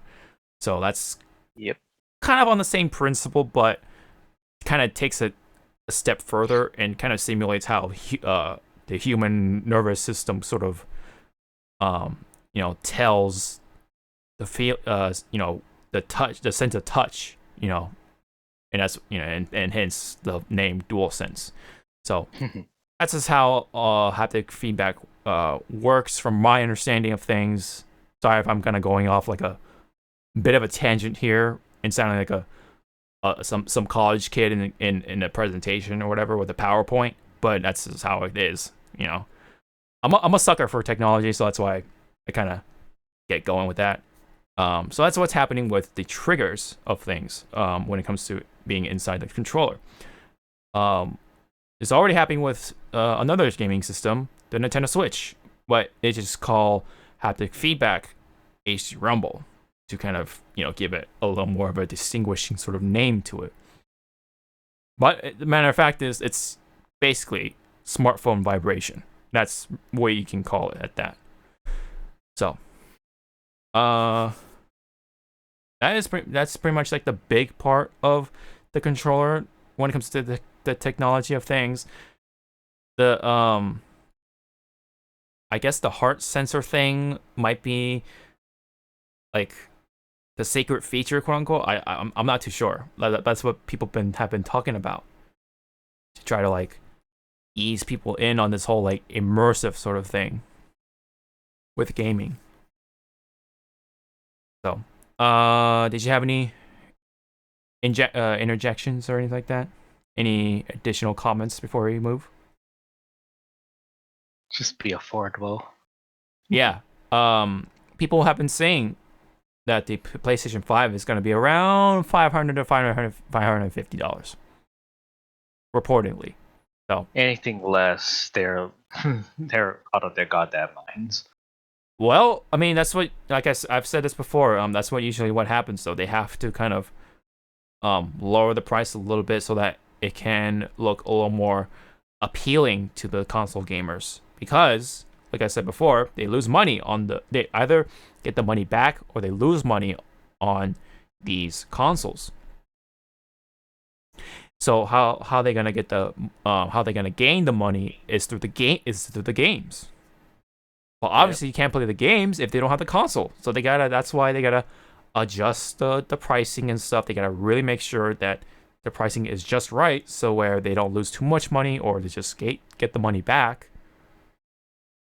But at the same time, you gotta please the customers. So yeah. Otherwise, I mean, if it's $600 and up, what's the point? People are just gonna build a PC themselves. You can get away with $600. Yeah, I mean, look at the new Xbox. It's pretty much its own tower. Yeah, some companies or a certain company is pretty much like self-aware that PC is the ultimate sort of form of gaming. Immediately, Life form. It's the ultimate life form. Yeah, pretty much. Yeah. I'm a console gamer too. Like, and I admit that as someone who has just gotten a PC just like a couple of years ago. So, well, hopefully, we can get our hands on a PS5 whenever it comes out. And because of what they have said,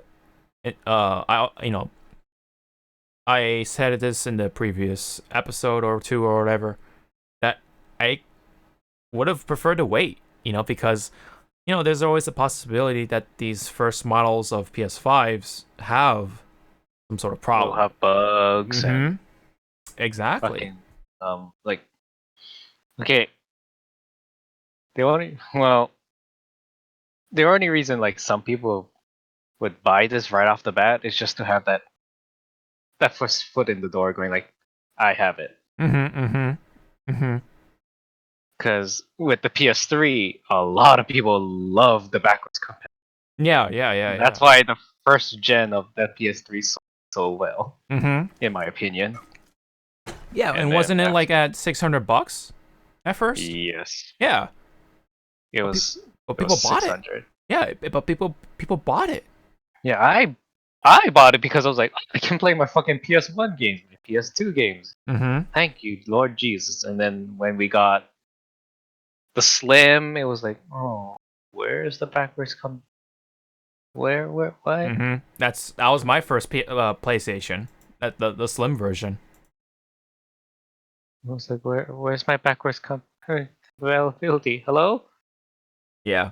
I definitely missed out on the whole backwards compatibility, but then again, I never had PlayStation games to begin with. I was always the Nintendo guy.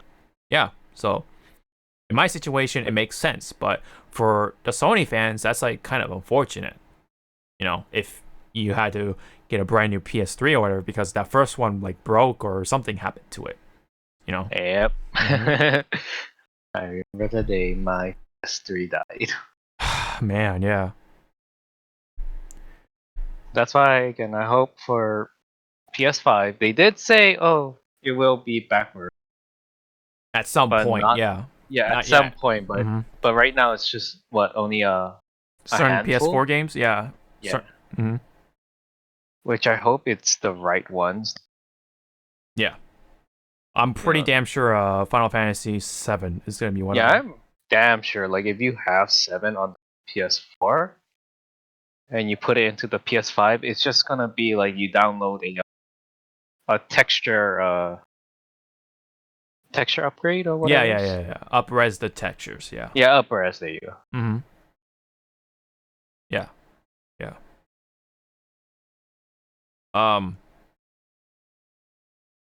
Yeah, I think I think that's all I got for the PS5. Yeah, because again, we don't know anything about it at Mhm. the moment. You're We're right. just hearing Yeah. stories and whatever we got Mhm. last month. Yeah, I That think little conference, Mm-hmm.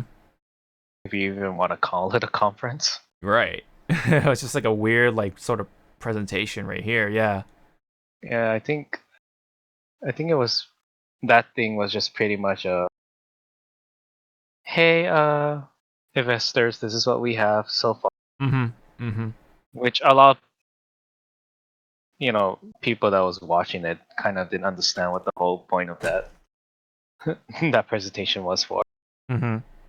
It was like, guys, this is for this is not for us actually. This is for the investor. Yeah, it definitely kind of veered towards that sort of audience, I guess. Yeah. Yeah, the men in suits rather than the gamers. Yeah. Or the men in tights. The men. I need to watch that movie. Yeah. Yeah. One other comment. I wish the triggers didn't like sit, when you put down the controller. You know what I mean? Like it's like when you need to put down the controller, it's gonna push the fucking triggers, and then something will happen in the game. It's like, oh god damn it, or some shit. You know Yeah. what I mean? Like, I think it was, I forgot what game did that. I just had to put the controller down because bathroom, and all of a sudden I hear battle music. I was like, what the fuck is that? Oh my. Yeah. Like something sets off. It's like what? Something sets off, and it's like, oh shit. Sometimes the trigger is like so sensitive as hell. Just one bump on the trigger, it's like, okay, we're doing this, right? Yeah. That's why I always like try to put it on my bed since it's like soft, so it won't like push down the triggers or whatever. But people who kind of don't game in the in their room or whatever, but rather in the living room. It's like, well, the hell, dude. Do I have to put it upside down? It's like, what the fuck? Do I have to unsync this controller? Yeah, right. You have to turn off this controller just to like not hit buttons and shit. Yeah. Also, it's there is a matter of how the control feels in our hands as well. So we can only talk about so much as well until we actually touch the controller. So yeah, that's pretty much like the takeaway of things for now of the PS5s and the DualSense. Hopefully things do change or look up for the better. But obviously we'll see a limited production sort of release for now. Apparently, there's only going to be 5 million units by sometime next year, which is relatively low in comparison to the PlayStation 4. I don't have the exact numbers in hand, but it's far less than PS4. Let's just give it that much.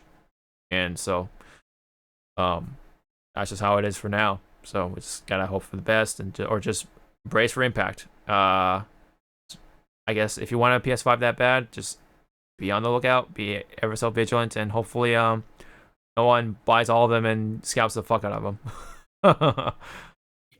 Yeah, I hope that they have one per customer limit. I hope so, but I don't know if that's I don't know if that's how much helpful it's gonna be, in the grand scheme of things. We'll see. We'll see. So anyways, let's move on to I'm still gonna buy it. yeah, I'm still going try. I still want to try to get it on launch. Just to see. I have a YouTube channel to run, so it makes sense for me, I guess. I have an excuse, sort of. But it's a PlayStation. A lot of people have been waiting for it. The craze is going strong. So let's talk about some Animal Crossing a little bit here. So over past few weeks, when the after the game came out, Fuck the egg event. yes, Thank God it is gone. Oh my god! Even with the patch, it was still fucking annoying. Like, oh my god. Yep. I wanted to get the freaking the Sakura stuff, but I couldn't because there's so many like Yeah, that was bad on their part because my island is in the southern hemisphere. Mm-hmm. Everyone else I know is northern. Yes. So your soccer event and that stupid egg event was clashing with each other now.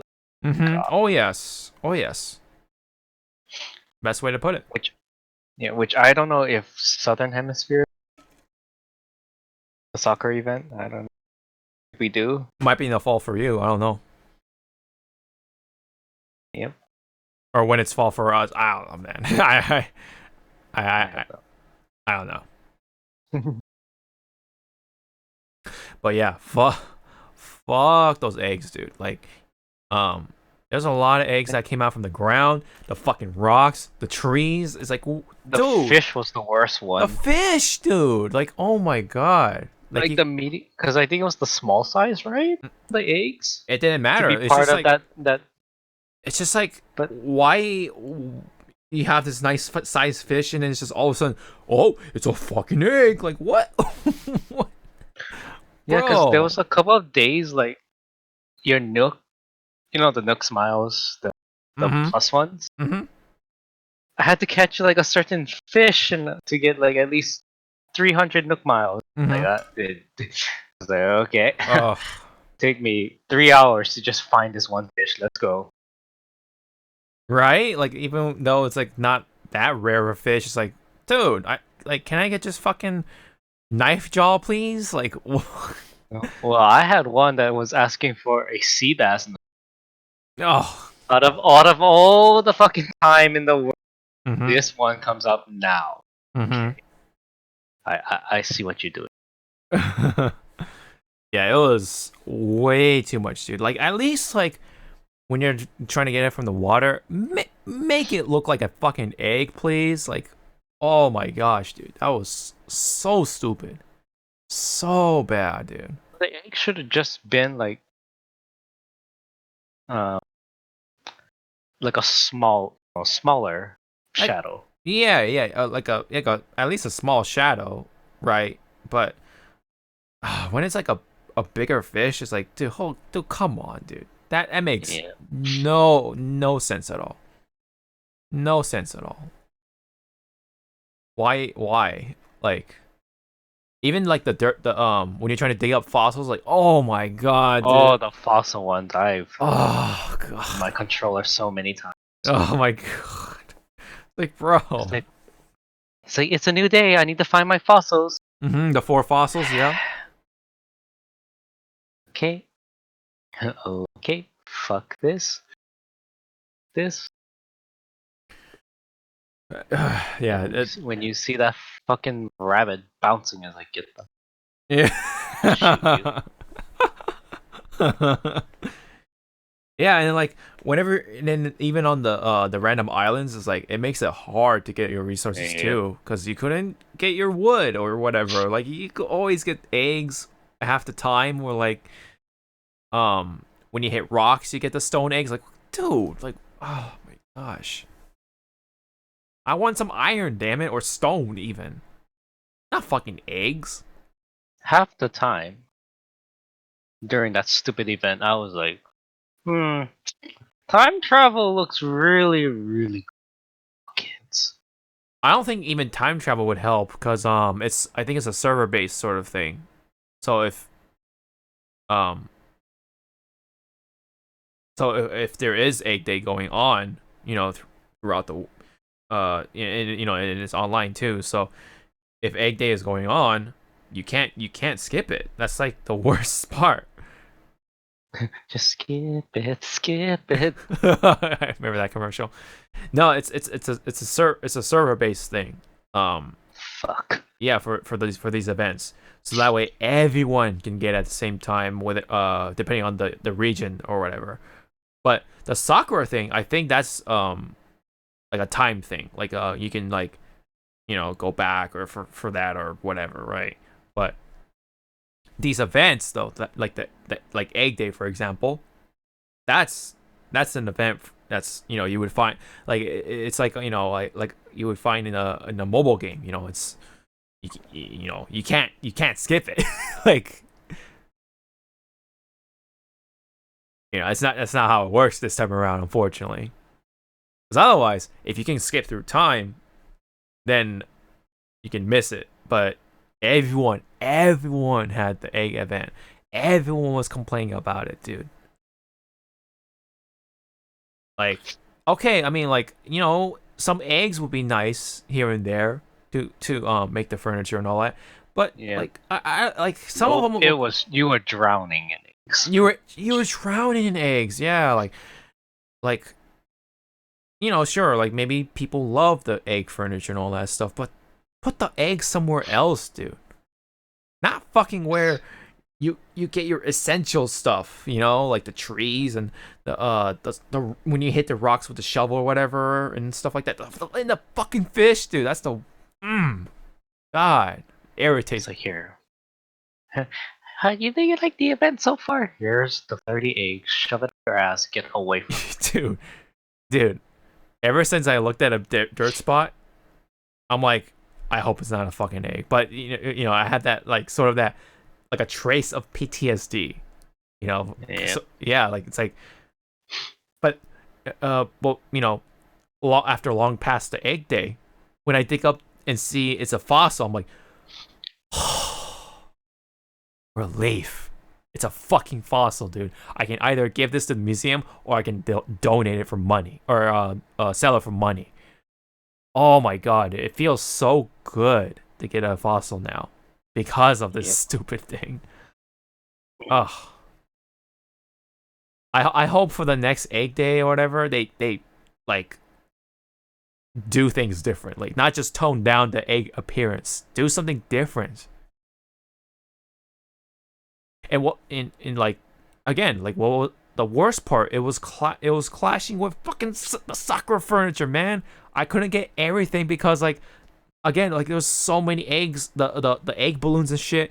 I couldn't get my my DIYs for the Sakura stuff from that comes from the message in a bottle or the balloons in the sky or whatever. Yep. Yeah.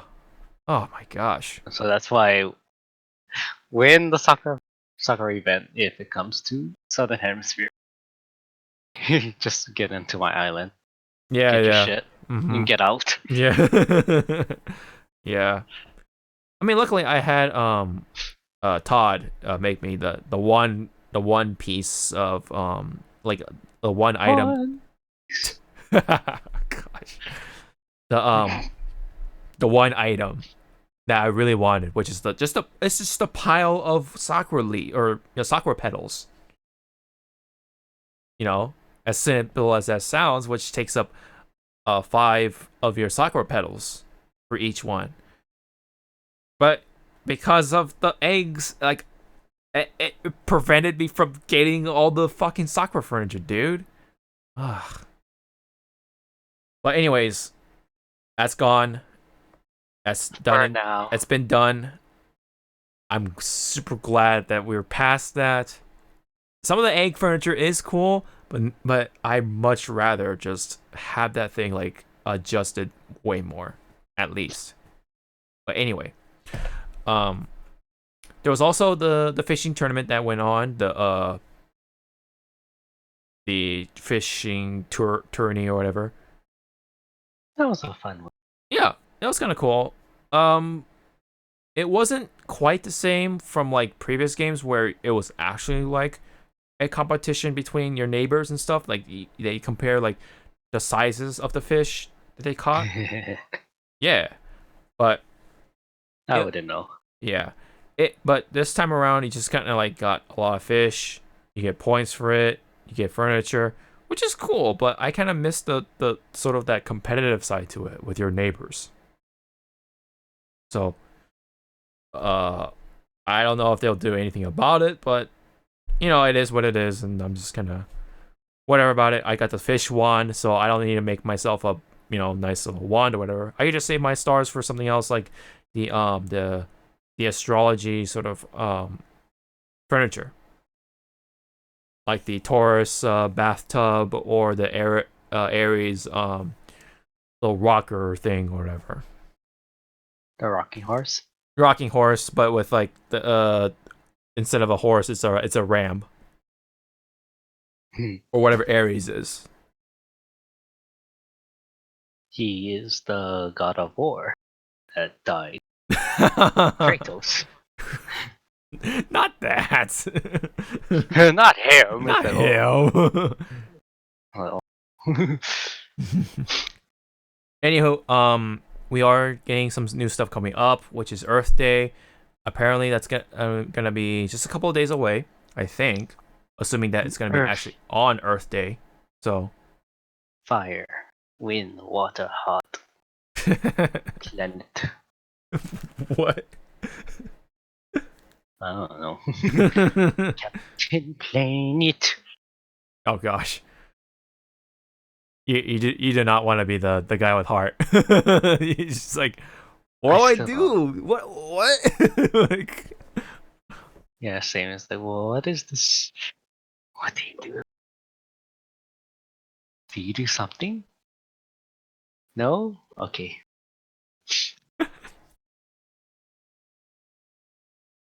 Alrighty. So anyways, there is the main game of the night, which is Final Fantasy VII Remake. Yep. Of course. You had to say it somewhere. Yeah, because I fucking finish it. Yeah. But what is your first impressions, or kind of just the general consensus so far of how you feel about the game so far? Kingdom Hearts Crisis Core. Oh, so Crisis Core did something like this. Kinda. Okay. Wait, you watched it? Or you watched Max play it? A little bit, but I barely remember the game because I never played it myself, so I wouldn't know what Crisis Core is about. It's about the many journeys of Gak. Gak. Gak. Yeah, I mean, I know it has Zack in it, but I don't know the fucking gameplay mechanics. I mean, the mechanics is nice. It's just that sometimes I hit the X button too much because you know when your character gets knocked down, and if you play fighting games, you press a button, right? But it springs back up. Mm-hmm. So that fighter in me is like, shit, I got knocked down. Press X. Wait, what? Yeah, or like or just a number of action games. They have X on like jump or whatever, right? So Yeah. you want to tap it to like get that quick get up or whatever. But Yep. what go on though. Like where are you right now currently in the chapter?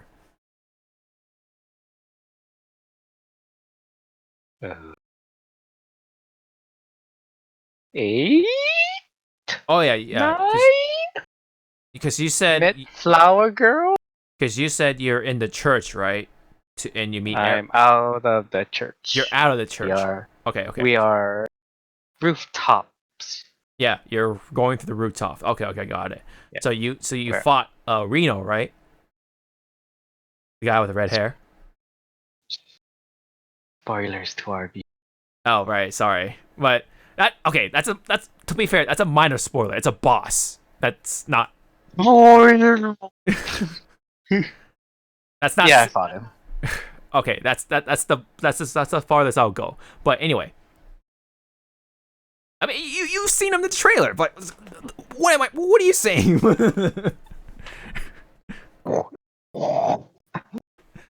I don't know. It's in the trailer. Okay, anyway. So you fought the guy with red hair. Okay. Yep. Yeah. So so that's where you are. But Yep.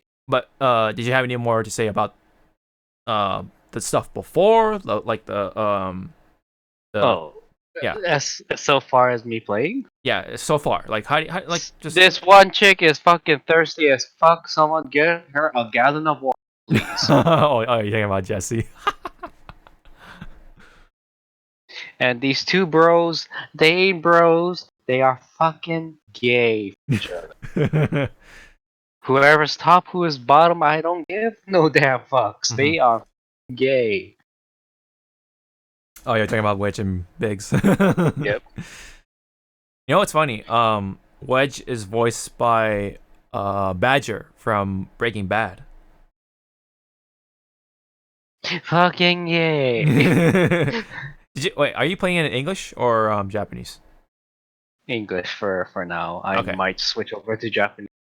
There are some of the voice cast that I'm like, you are really trying hard to sound like stop. Mm-hmm. I mean, I get it. It's not the worst kind of voice acting, but you know, it's I still prefer Japanese voice acting at the end of things. I put on Japanese the whole way. Then there's the over the top person. Over the top person. He starts with an R. I guess he's him. Let's make music together. Ha! Oh gosh. Who gave him coke and heroin at the same time? Shinra, did you mix up the Mako with coke again? You know we're not supposed to do that anymore. Mm-hmm. That's how we got fucking Genesis. By mixing Mako and coke. Oh my god. But Barrett's a treat. Mm-hmm. I mean, Barrett does have some good luck. I think he's like the only good thing about putting it on English is Barrett. I think it really comes together for him. Yeah. Do you not hear the planet crying? I know you can. You really can? Yeah. You really can hear the planet crying? Hell yeah, I do. Get help. Yeah, yeah. There's some That yeah. There's some moments the like that. rest. Yeah, that resting bitch face is like Yeah, mood. yeah. There are definitely good moments within the voice acting, and like I said, it's not the worst, but like as It's someone, not the it's not the worst. Yeah. But if they had like the old voice actors, I think it Hmm. would have been good. Perhaps, yeah. Though I wouldn't know if people would kind of like Mandy Moore's version of Oh, yeah, that's right, because she voiced the Aerith in Kingdom Hearts, right? Kingdom Hearts and Advent Children. Mm-hmm. But I don't know if it's in the game, but if Aerith, oh no, not Aerith. No, yeah, if Aerith or Tiva says dilly dally shilly shell, I will pull my fucking disc out into oncoming traffic. I'll let you find that out on your own. But anyway, Like and this is where we say goodbye. This game. It was nice fun. any other comments though so far, like the music and the gameplay, more on the gameplay mechanics, the feel of the game, and how the story Gameplay flows. mechanics. Yeah. Hey, enemy that's fucking in the air. I can't jump. Oh yeah. Hey Barry, can you shoot that? Oh, dead. Yeah. Flying enemies are definitely kind of annoying. It's just you just kind of hope that Cloud or Tifa can just attack towards the air, you know. Yeah. But otherwise, you have Barrett. You can just switch over to Barrett and shoot him out of the sky or whatever. Wait, but there are times I'm where stuck on this. Mhm. Yeah. Hell yeah. It's like, oh. Mm-hmm. Close your eyes and.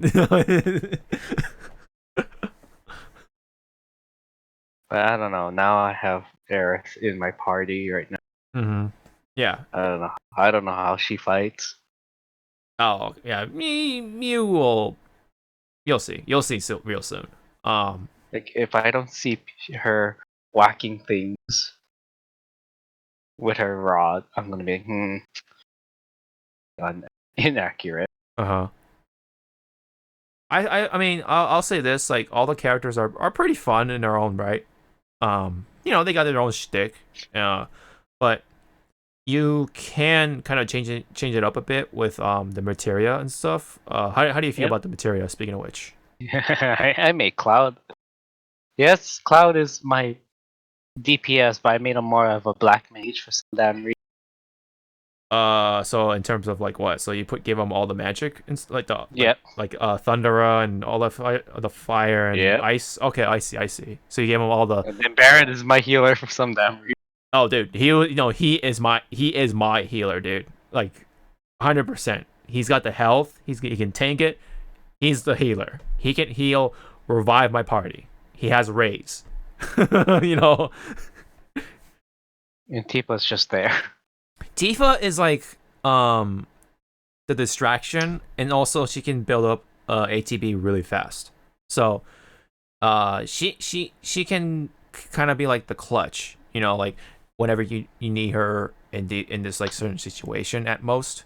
So like and also like she can attack. She gets more damage if you attack or she's more effective when she's attacking from behind. I mean, you can say the same for Cloud, but Tifa is like really fast, so she kind of is the one to flank the enemy. So so Cloud is the front line, but Tifa is the one to like kind of sneak up on people and then just dish out fucking damage. She's the one. Yeah. What about like the aesthetics of things? How do you feel about that so far? This is a nice looking door. Oh gosh. Wish there was fucking texture on it. Oh my gosh. Yeah. There were a lot of like corners, or not. I mean, not a lot, but there were obvious corners that were cut. And unfortunately, you're gonna come up to a certain place within the Final Fantasy VII, And you're gonna be like, oh, um, oh, that's actually low res. Like, Or my favorite, when you have like one character like in the foreground and then the other one in the background. Are you fading away? yeah, I Did get. Thanos snap his fingers? Mm-hmm. Did not feel good. There are moments where it's supposed to emulate that depth of field, like like the subject in the background sort of thing, like where it's all blurry Yep. and kind of gives it more dimension, but It's not working, honey. it doesn't. Yeah, it doesn't. It doesn't quite work for everyone, and for a lot of these situations because the way the camera kind of works and stuff, and like how games are. You can't. It's not this. That's not the same as like the camera we have in real life, where our cameras can actually like add that depth of field depending on your settings and stuff like that. But for games, it works differently. Yep. I'm not gonna go into how games are, whatever. I'm not a developer by any means, but things work drastically different. Even if you compare it to like even for like CGI, all post rendered movie scenes or whatever, or those movie cutscenes within Final Fantasy VII remake. Those are entirely different, and those can have the depth of field and stuff like that because just the way things work Yep. in comparison to video games and movies or 3D CGI movies. So, games are real time as for as for movies. It's kind of just everything's already kind of it gets made sort of somewhere else, and so that's why how do I explain this? But basically, like you can't make any more changes to it anymore because it's already been made, it's already been compressed, or it's already been rendered out and stuff like that. So that's what you get, what you see is what you get. But with video games, you can kind of still sort of manipulate things and stuff like that. So that's why when you try to add these movie elements such as depth of field, it doesn't just quite work all the time because of how people sort of play their game, or how let's say how they have Cloud stand in this spot or whatever. It's always going to be different, so that's why it just doesn't work as well a lot in a number of times. Sorry. So what else did you wanted to say about the game so far?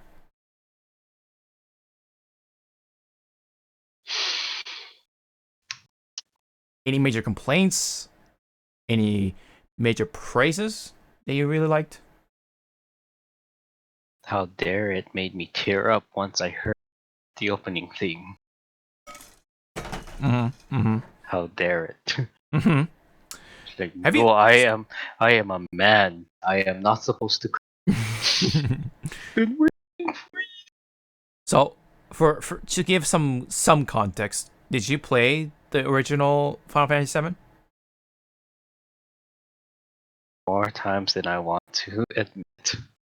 Ah, okay, got it. So you definitely did play it. So yeah. So you obviously like knew kind of what you're getting yourself into. Yeah, I know the story. Mm-hmm. That's why again, like, but my friend who never played the original game was getting attached to this one scene, and I was like, just don't. Mm-hmm. You're gonna hurt yourself. Just don't. He's like, why? Just pretend you're watching Thrones. Just Yeah. it definitely hits a lot of the nostalgic notes. And from what I can understand, and I come from just playing Final Fantasy VII on the Switch and not really like during its time, and it definitely, I definitely feel that, even though I haven't, I don't come from that sort of setting, but I can I'm able to put myself in those shoes in a way, or at least to some degree. So that's why I do feel these similar feelings of what people go through when, let's say, the opening scene sort of, happened or whatever, or it played out. It definitely felt like, as someone who played the whole game or beat the whole game, or let me just say finished the whole game. Yeah, as someone who finished the whole game, it definitely felt like a movie. It's more towards games like Uncharted, Last of Us, maybe even like a God of War, on the PS4. Those kind of games, the sort of this like sort of cinematic sort of experience, and maybe that could be a turnoff for like the hardcore people who expected more when it comes to the gameplay side of things. But I think the gameplay is definitely still worth kind of checking out, because it's pretty much like Kingdom Hearts, or what Kingdom Hearts should have been, what it should have evolved to, because the fact that you can control more than just Cloud, you can control Tifa, Barrett, Aerith, of course, and unfortunately, it's not four characters on the field. It's just three, but yeah, but that's just how it is from the original game. But anyway, it definitely is a lot of fun, because the way you can like kind of put yourself in these situations, and then whenever you're kind of like, you kind of put yourself or when you are kind of in the shit, you kind of when shit is kind of hitting the fan for this character, you can switch over to this character, and then you can kind of back him up and like cover him or whatever, or save him, especially when they get like in a bind or whatever, they like get what do you call, let's just say command grabbed. They get command grabbed, and then you switch over to, for example, Barrett, and you like shoot the fuck out of him, and then you knock him off that way. Those. Yeah, I just point and laugh. Oh. Yeah. Oh, Cloud got captured. I think also like the simplicity is what kind of is cool for me, because of you can kind of now take the time to be like in the moment, instead of like trying to fight the controller or fight the controls. Try to worry. You don't have to worry about execution and stuff like that.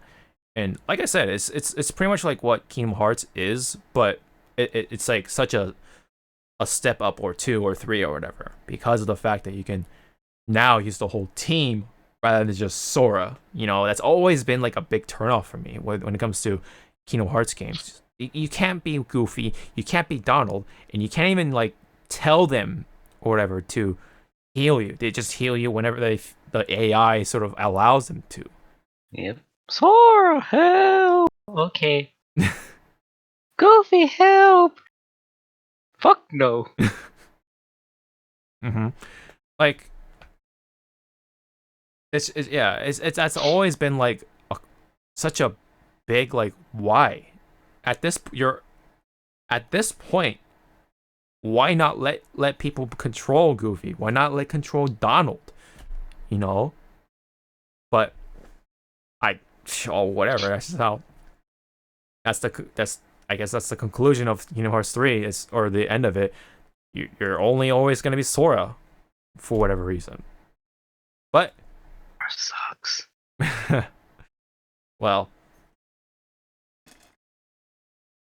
it definitely is a mixed bag. Let's just say that much. But Final Fantasy VII definitely is. I'm glad this is the game that takes that sort of mechanic to a whole new level, at least. So Now we just gotta wait maybe 2 more years Yeah. for part 2. Oh yeah. Let me say that the let me say to you that the ending will leave you questioning things. No, once I see that ending, I'll be like, okay, into the storage you go, bye. Storage. Oh man. I hoped we can talk about the spoilers as in a later episode. I don't know when. It may not be even be the next episode. It could be like sometime later, whenever we have enough people finishing it, and especially for the the big Final Fantasy heads. I hope they can finish it so we can have this sort of discussion. But let me just say, You want to know about spoilers? This game was created in Japan. There. Look at that nugget. And I still don't know what the fuck these move coins, whatever. oh, you'll know. You'll find out soon. Liar! You'll find out soon. I'll throw them away. Please don't. And then when I need it the most, I'm just gonna stare at you. Away. You made And I me. did. Yeah. This is your fault, not mine. You didn't motivate me enough to keep them. You failed me. Not only you failed, you didn't let me have 100% the game. Yeah. Have you done the side quest stuff for like the early chapters? I only did it for chapter. Was it 3 or 4? Whatever that was in 3 or 4 Mhm, in the mhm. slums.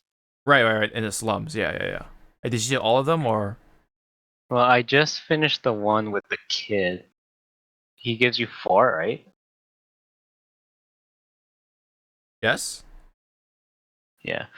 Like during what chapter? From that chapter to the chapter I'm now on. Mm-hmm. Now I'm done with these because the staggering. Sorry, what the staggering what? The staggering quests that you had to do. Oh yeah. Stagger like X amount of whatever's. Like, Mm-hmm. I cannot do it in this in this part of the chapter. I'm killing you guys with 3 shots. So Mm-hmm. Have you been able to bring out a summon? yeah, but I don't pay attention to it. Oh, I see. I'm like summoning. This is for pussies who can't. I see. Yeah, especially if you got the deluxe edition or whatever. Oh my god, dude! Some of those summons, man, they are so like they're too good. They are too good. Ugh. In my opinion, I think Carbuncle is like super good. That stupid looking dog thing with the big ass forehead. Oh my gosh. Whoever was the character designer, I fucking not believe Mono Sensei. Yeah. Just like an idiot. Like there was so many other carbuncle models they could have just grabbed. Mm-hmm. They gave us with the tumor. It's Megamind, dude. At least with Megamind, it looked like, wow, I can't believe that, he's smart. Mhm. This thing, nope. Are you okay? Do you have a tumor? Do we have to put you down? It's God. drooling. I think it's brain dead. Ouch. What do you mean, ouch? Anyway, um, any like sort of set pieces and like visual sort of more visual stuff that kind of like wow you or mesmerize you or any other like stuff that impressed you?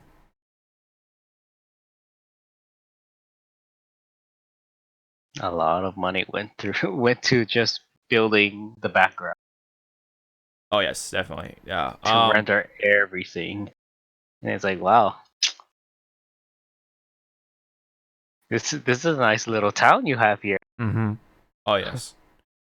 What you gonna do with the rest of the world? There are obvious corners cut in certain places, but when it comes to Don't say like, that aloud. but when it comes They'll to like, watch when it comes to like certain, very certain places, oh my god, especially once you enter the Shinra building, you're in for a treat, dude. You are in for a treat. Am I gonna vomit? Maybe in one part. Are you afraid of heights? Do you get vertigo? Depends. Then maybe, perhaps yes. you may regurgitate in your mind. You may mentally so vomit. If I throw up in real life, I'm gonna blame you. I'm gonna take a picture, post it on Twitter, and be like, Oh god. "It's your fault." No one wants to see fucking puke on Twitter. Oh. You might get reported for that. And watch, there's be that one guy. This is my finish. This is my finish. I mean, believe it or not, yes, there is a thing for that. But anyway, let's just not get into that. So Yes, no, do let's let's explain to these people what are these finish. Mm-hmm. I think they'll my like. fit. So any other impressing moments, impressing things. Well, again, coming from actually playing the original game, Mm-hmm. there was a lot of shit flying in chapter 3, and I was like, why are you showing the? Mm-hmm. Oh yeah. Excuse me, this is too. You know what? This is probably because this is for the new generation. Never played the original. Mm-hmm. Okay, I gotta pretend I'm the new generation. What the fuck is that? Who is that? What is this? Mm-hmm. Are you Mm-hmm. like? But yeah, to me, again with my nostalgic. Oh God, really? Too fast, too furious. Stop it. Mm-hmm. Yeah, it seems like they kind of rush things in the early chapters, but then like these parts get like super like kind of drawn out, especially during the cutscenes and stuff. They really want to like really expand on this area or this part of the arc or whatever. Especially with Jesse, Wedge, and Biggs, or well, a little more towards Jesse, but you kind of get the point. I'm thirsty. Here's water. The Roby characters that never made an appearance from the original game and hop into here, so probably then the old school people can be like, "What the hell?" But Why? or why? Yeah, exactly. Why this guy? Who the fuck is that? I will I say don't that remember you. one of those characters is voiced by All Might in Japanese, so it's like really funny to kind of hear that voice again. All I know is that they better not. They're not what? Sorry. They better not screw up my boy. Yeah. I mean, as they said it before, I mean, he is only an NPC, or the AI control. Which is right because in the original Yes. you don't do anything with it. Yes. So I don't know where these piss. Mm-hmm. It's like the original. And I will say this too. He appears so late in the game. So late in the game, it's not even worth. It's not even worth like trying to level him up at that point. So it's like, yeah. Or play as him because. Or play as him, yeah, exactly. Because again, it's like, as a developer, it's late in the game. You're probably I'm not there yet. Theory crafting. Mm. You're only doing like 2 battles and that's it. Mm-hmm. And if you can't play as him for only 2 battles, Mm-hmm.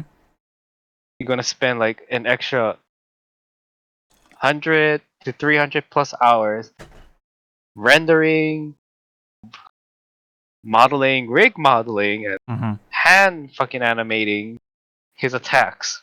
Mm-hmm. Yeah. I don't see that worth. Mm-hmm. I see that as like I'm.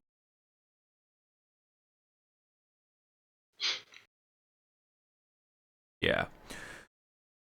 There are definitely a lot of nostalgic moments. They really, veer it towards the fans. There's a lot of fan service going on. And I'm not talking about the well, okay, maybe there is the erotic fan service in some sense, but what I'm trying to say is it did they did hit a lot of the nostalgic notes, and they really like bring back those moments from the old game and really like kind of expand upon it, or just bring it to like they modernize it, so it's like more, it's like in a sense brought to life sort of thing. Now it looks so much better, and it's definitely like it's kind of like that magical feeling of playing this old game from back in the day when you're a kid or whatever, to playing the same game, but it's such a like you know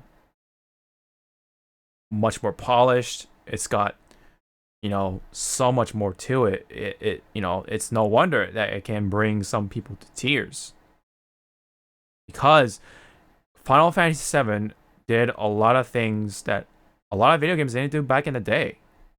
It was such a big ambitious project. It's like I guess if you want to compare it to kind of today's standards, they say oh, Avengers is the most ambitious crossover, that sort of thing. When it comes to Final Fantasy VII, it was the most ambitious game back in the day. They did things that no other fucking company has ever done, especially during the rise of 3D console gaming.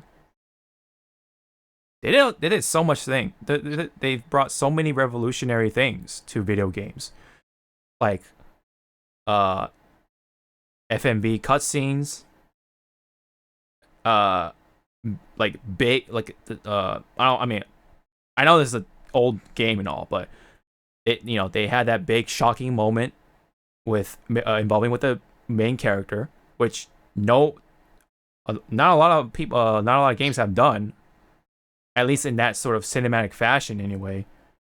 And plus, the storytelling, the gameplay of things, just the experience overall was just so unique.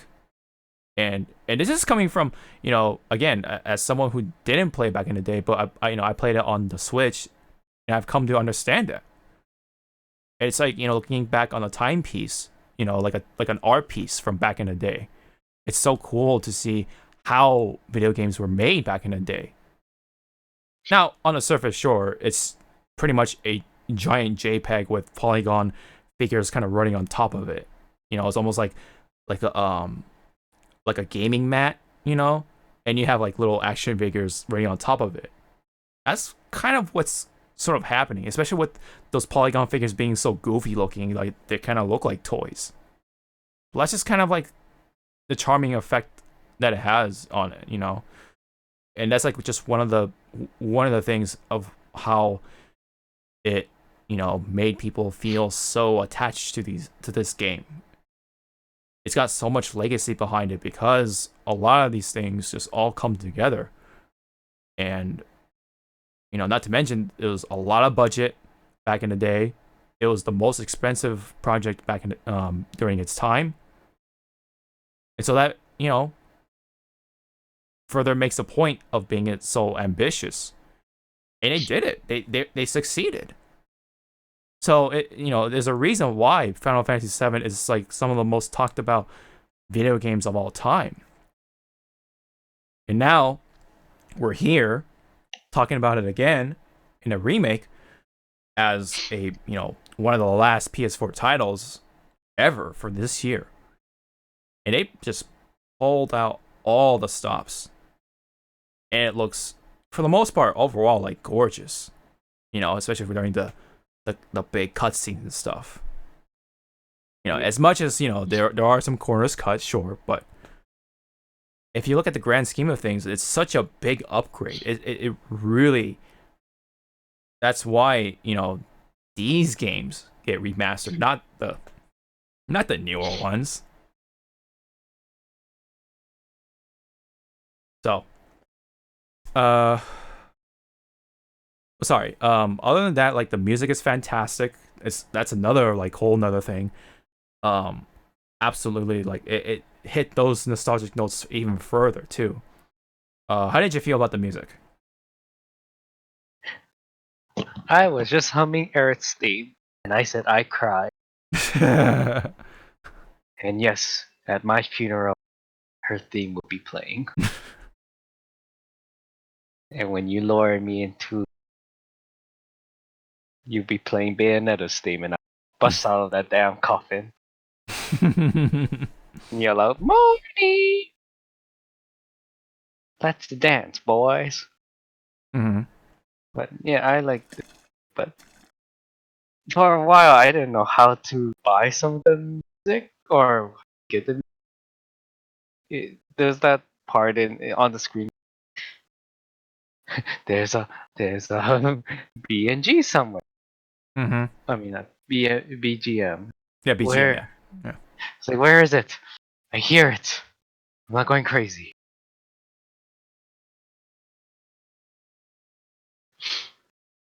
I like it. Mm-hmm. But there's like, well, for Eric's theme and Tifo's, like I can hear they changed up the beat a bit. Mm-hmm. So I'm going based off the original theme, children's, Mm-hmm. and then this version. There's that little switchery. Yeah. But if Square can, keep this train going, Mm-hmm.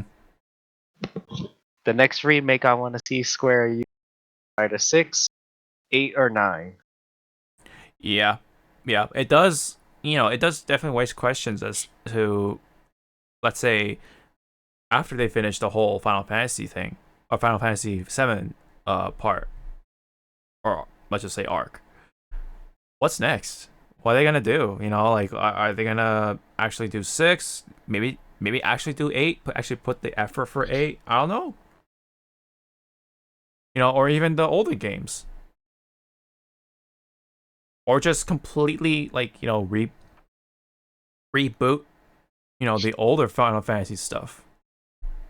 So Well, I mean, you never know. Like, you know, time for I just need to see another 10 versions of of what? Sorry. Final Fantasy IV. I do not need 10 more iterations. Oh, 10 more iterations. Okay, I see. I mean, who knows? Who knows? But the real question is though, for now, how are they gonna do part 2? Like, are they gonna just do another disc, or you know, just a completely new game, or do you think they'll do like DLC? No, they say it's gonna be a complete new game. Okay. Whatchamacall? Well, Progress transfer. okay, so the save data will actually cross over to the next game. No, it will not. Oh, it will not. Yep. Oh, There's no such thing as crossovering save data. Oh, you gonna piss off a lot of people. Oh, wow. So my question is it kind of going to be a completely different game when it comes to like mechanics and stuff like that? Well, they're gonna probably have to. That's what it kind of sounds like to me. Yeah, like is it gonna be like how is it gonna play then? Is it gonna play like more like let's say like Devil May Cry, or like near Automata or something? Like I think if when they make this 2, it's gonna be a complete new game. Mm-hmm.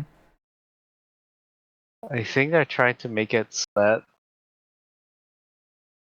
because in this too, you're gonna be playing as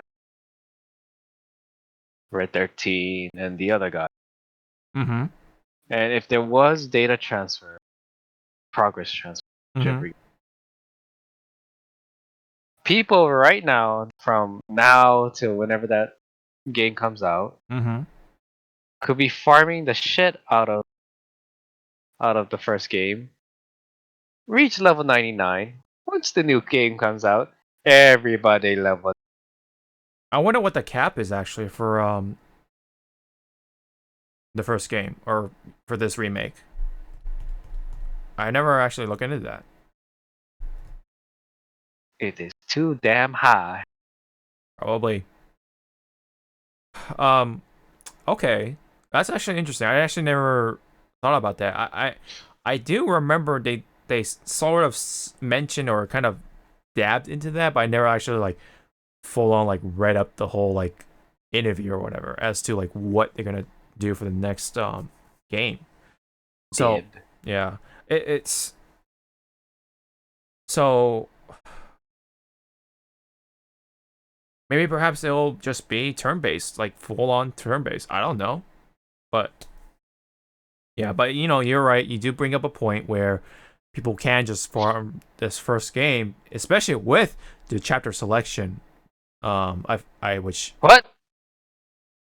so when you so okay, I'm gonna say this much. It is not gonna spoil anything for the story.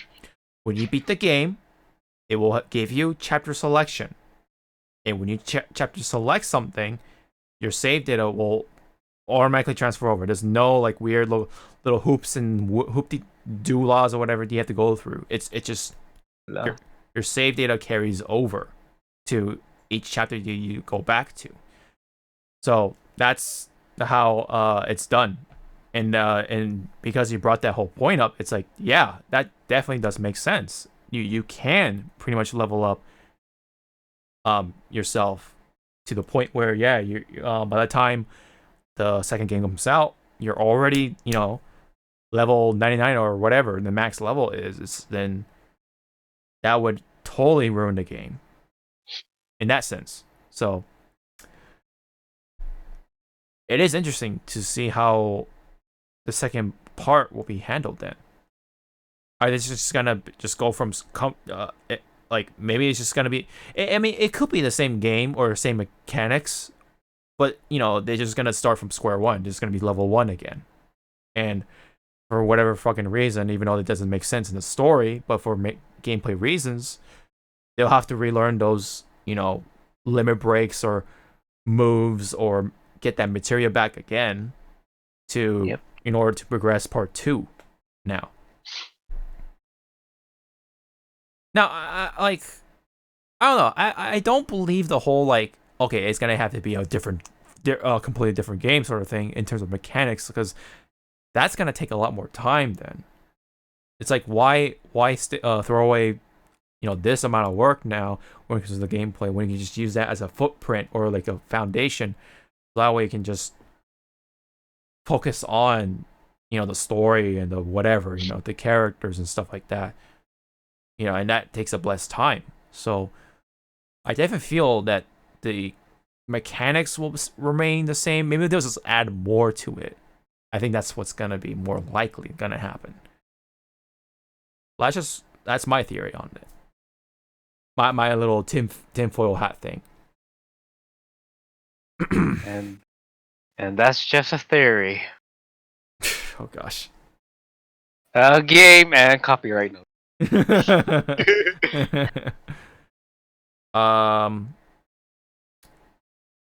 Yeah. Just to kind of wrap things up, I guess, before we move on to the remaining stuff. It's a There's great. More. What? There's a couple more things. There is more. It's like just a couple more things. They'll all kind of like come together. So don't worry. They'll come together. Yes. I don't know. I can't really say much with 7 right now. Hopefully I can finish it by the end of the maybe. Yeah. I say it's a great game. it really paid off the hype. It meets up the hype, and I think it's definitely a contender for Game of the Year. Now, who knows, because there may be some less competition because of the whole coronavirus thing. And, it might not be even competing against, let's say, Cyberpunk or Last of Us Part 2 and whatever else that comes out. Ghost of Tsushima, I can tell that's gonna be up. They're just gonna put it to a PS5. is gonna what? I think Ghost of Tsushima should just be thrown into a whatchamacall, PS5 launch title at this point. Yeah, at this point. I think that would make more sense, but they're just gonna do what what's that game? Twilight Princess, Breath of the Wild. They're just gonna say fuck it. They're just gonna put it on both consoles or whatever. But anyway, I highly recommend it. It's a great game, especially for who are Square fans or people who are new and they want to get into the whole sort of Final Fantasy Square Enix sort of phase. And this is a great way to do it. This is, especially if you compare it to something like Kingdom Hearts, this battle system is the most updated one. It's really fun. There's a lot of great moments. There's a number of emotional moments too. You'll love the characters. The storytelling is great. There's not so much to go complain off of, so it's definitely your money's worth. It is a cinematic experience. It's super linear, so maybe it could be a turnoff for the hardcore people. But if you're kind of into the more linear experience, then definitely this is the one for you.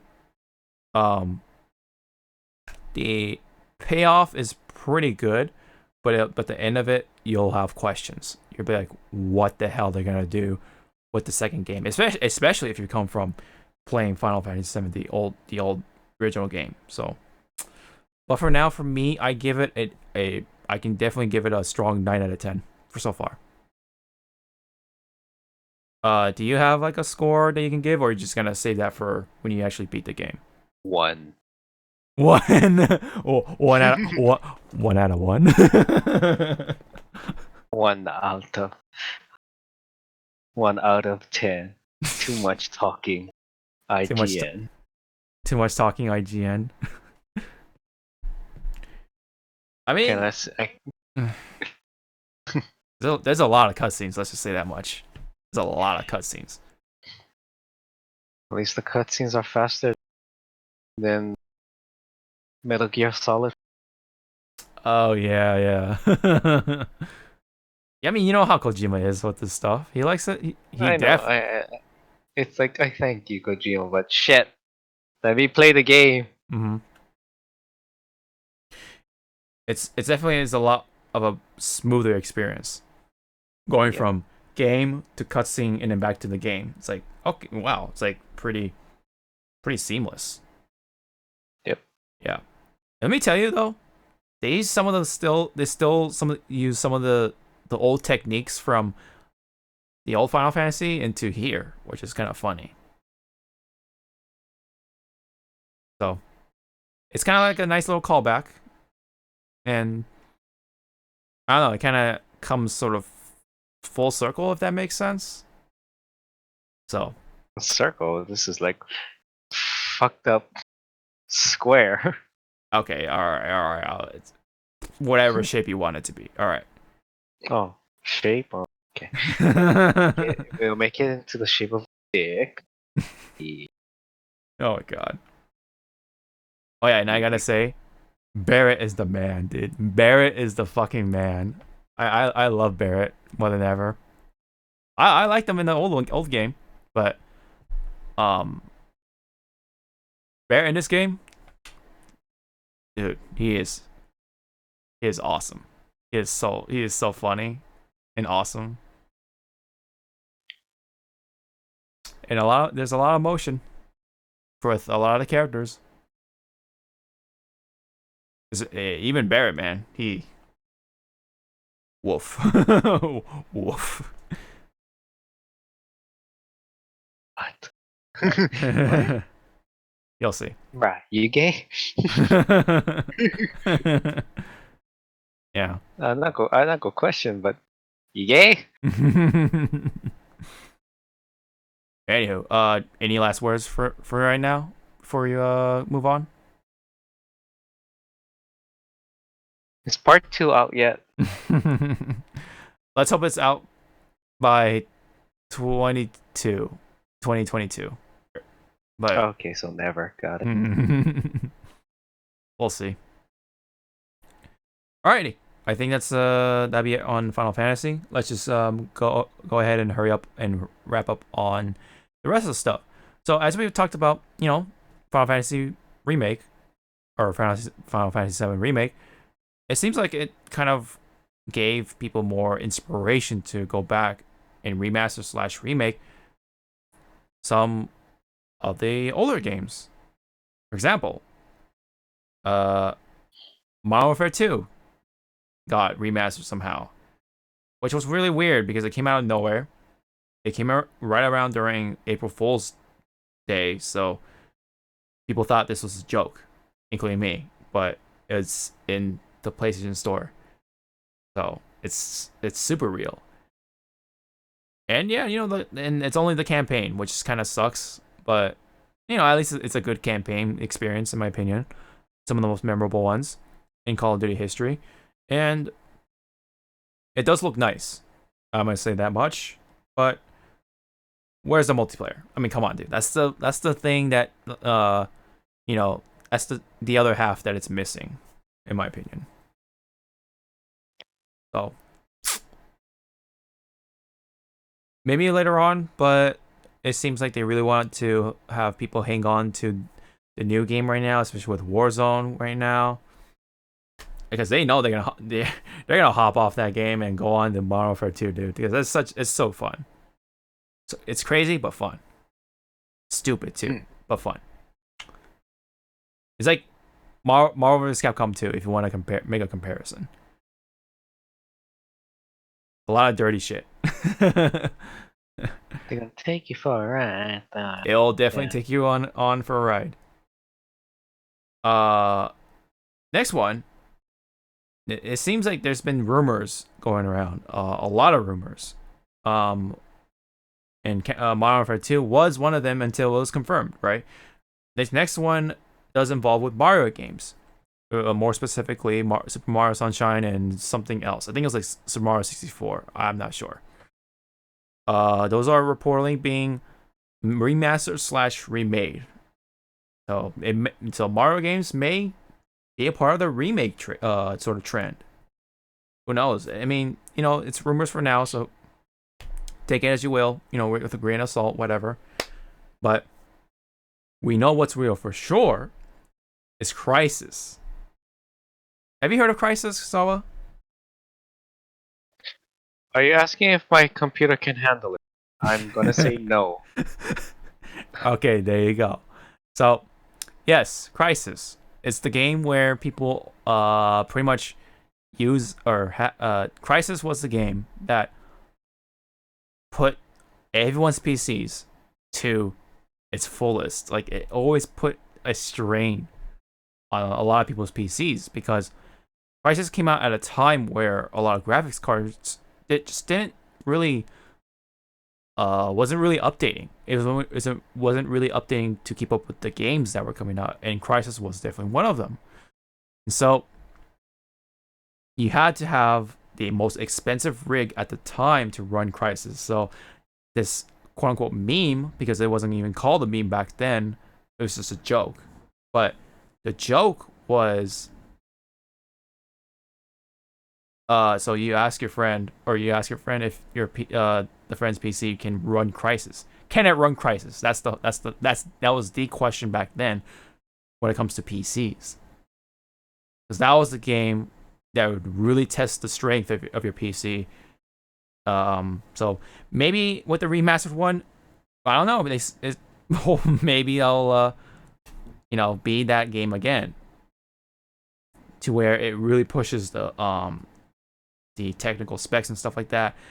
It comes with ray tracing and higher resolution. So whatever that means when it comes to ray tracing but higher resolution, I understand what that means. So obviously, it's gonna look better one way or the other. But would it actually put a strain on the PC just like it did back then? Well, we'll see about that. Yes, it will. Probably. And that's what some people kind of hope, because that's just what Crysis was. It was the game that that pushed your PC to its fullest, and even then it couldn't run it. So, can I run Crysis? We'll find out. We'll find out once that comes out again as a remastered version. All right, so the final remake game that I wanted to bring up is one of the big ones as well when it comes to a certain franchise. It's Resident Evil 4. I feel like Resident Evil 4 is, well, dare I say, the Final Fantasy VII of Resident Evil. A lot of people talk about it. It's one of the most sought after Resident Evil games of all time. It was a game that kind of changed the direction of Resident Evil forever, but it was a success no less. And with the whole, the third person shooter sort of view over the shoulder, that view, and there's a reason why people talk about it, I guess. And so it was rumored, but now apparently it's true. It's been in the works for some time now, and it's being remade by the same people who worked on RE3 Remake. And there are people who have, mixed opinions about it, let's just say. Not gonna go into why, because I haven't played it myself, but there are various factors. But anyway, so people are worried about RE4 Remake. So who knows how that game will turn out? That's the I guess the most the drama-esque sort of I guess concern, or I guess this is the one that people are most concerned about, I guess, when it comes to remastering or remaking or whatever. So there you have it. Unless you have any opinions or whatever, Zawardo. Have you played RE4? Yep. Don't touch 4, please. All right, we have someone who says no on that one. Leave it alone. Mm-hmm. Touch 5 instead.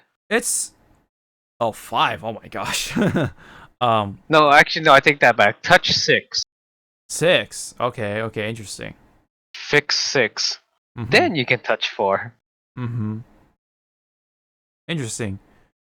Not to mention, there are also rumors of Resident Evil 8 in the works as well, by, of course, the main team within Capcom.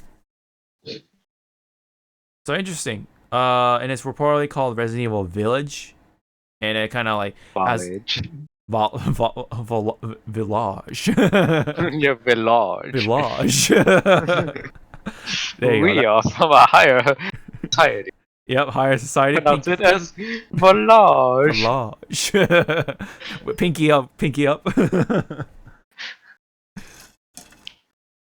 As I take a sip of my water, I've got to have the pinky up. What is wrong with you? Anyway, so that is the gist of things when it comes to the remakes and remasters as of now. There's still a couple of rumors, a couple of most likely to confirms. But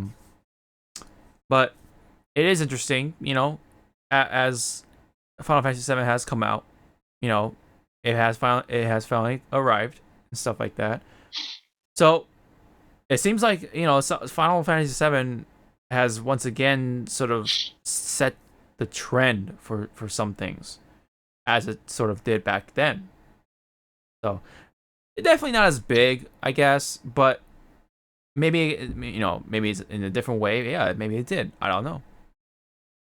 But it's kind of poetic or kind of cool to see that Final Fantasy VII Remake is one of the last games on the PS4 for this generation. This is, yeah, you know, as the PS5 is likely to come out during these holidays. So, who knows, you know, what'll come about when it comes to the PS5, but no less, it's just nice to see that one of the biggest games of all time gets a remake.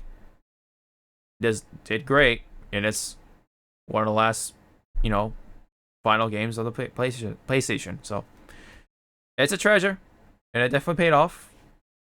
I think it's a great game, and hopefully Zawarudo, you go ahead and finish it, so that way we can definitely talk about it along with some other people, hopefully. But yeah. But for now, Don't hold your breath. yeah. Yeah. I think for now, depending on how things go for when it comes to gaming news, we're probably gonna not have episodes for a couple more weeks now.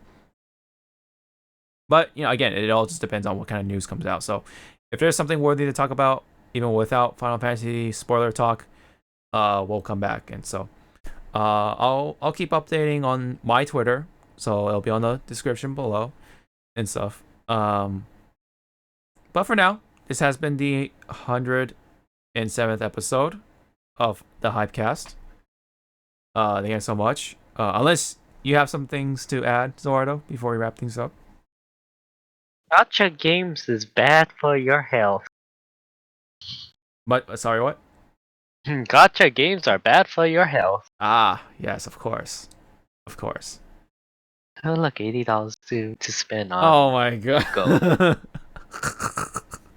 You leave me alone. I don't have a... Okay, yes I do. Okay. So, again, that's it for episode 107. Kind of appropriate because we did talk about Final Fantasy VII one way or the other. And again, depending on things, hopefully we can come back on the bi-weekly schedule again. But again, you know, I'll keep you guys updated. So for now, thank you so much. We'll see you guys hopefully in the next episode. See ya. Oh, I coughed. Oh no. Oh, no. Oh, I did.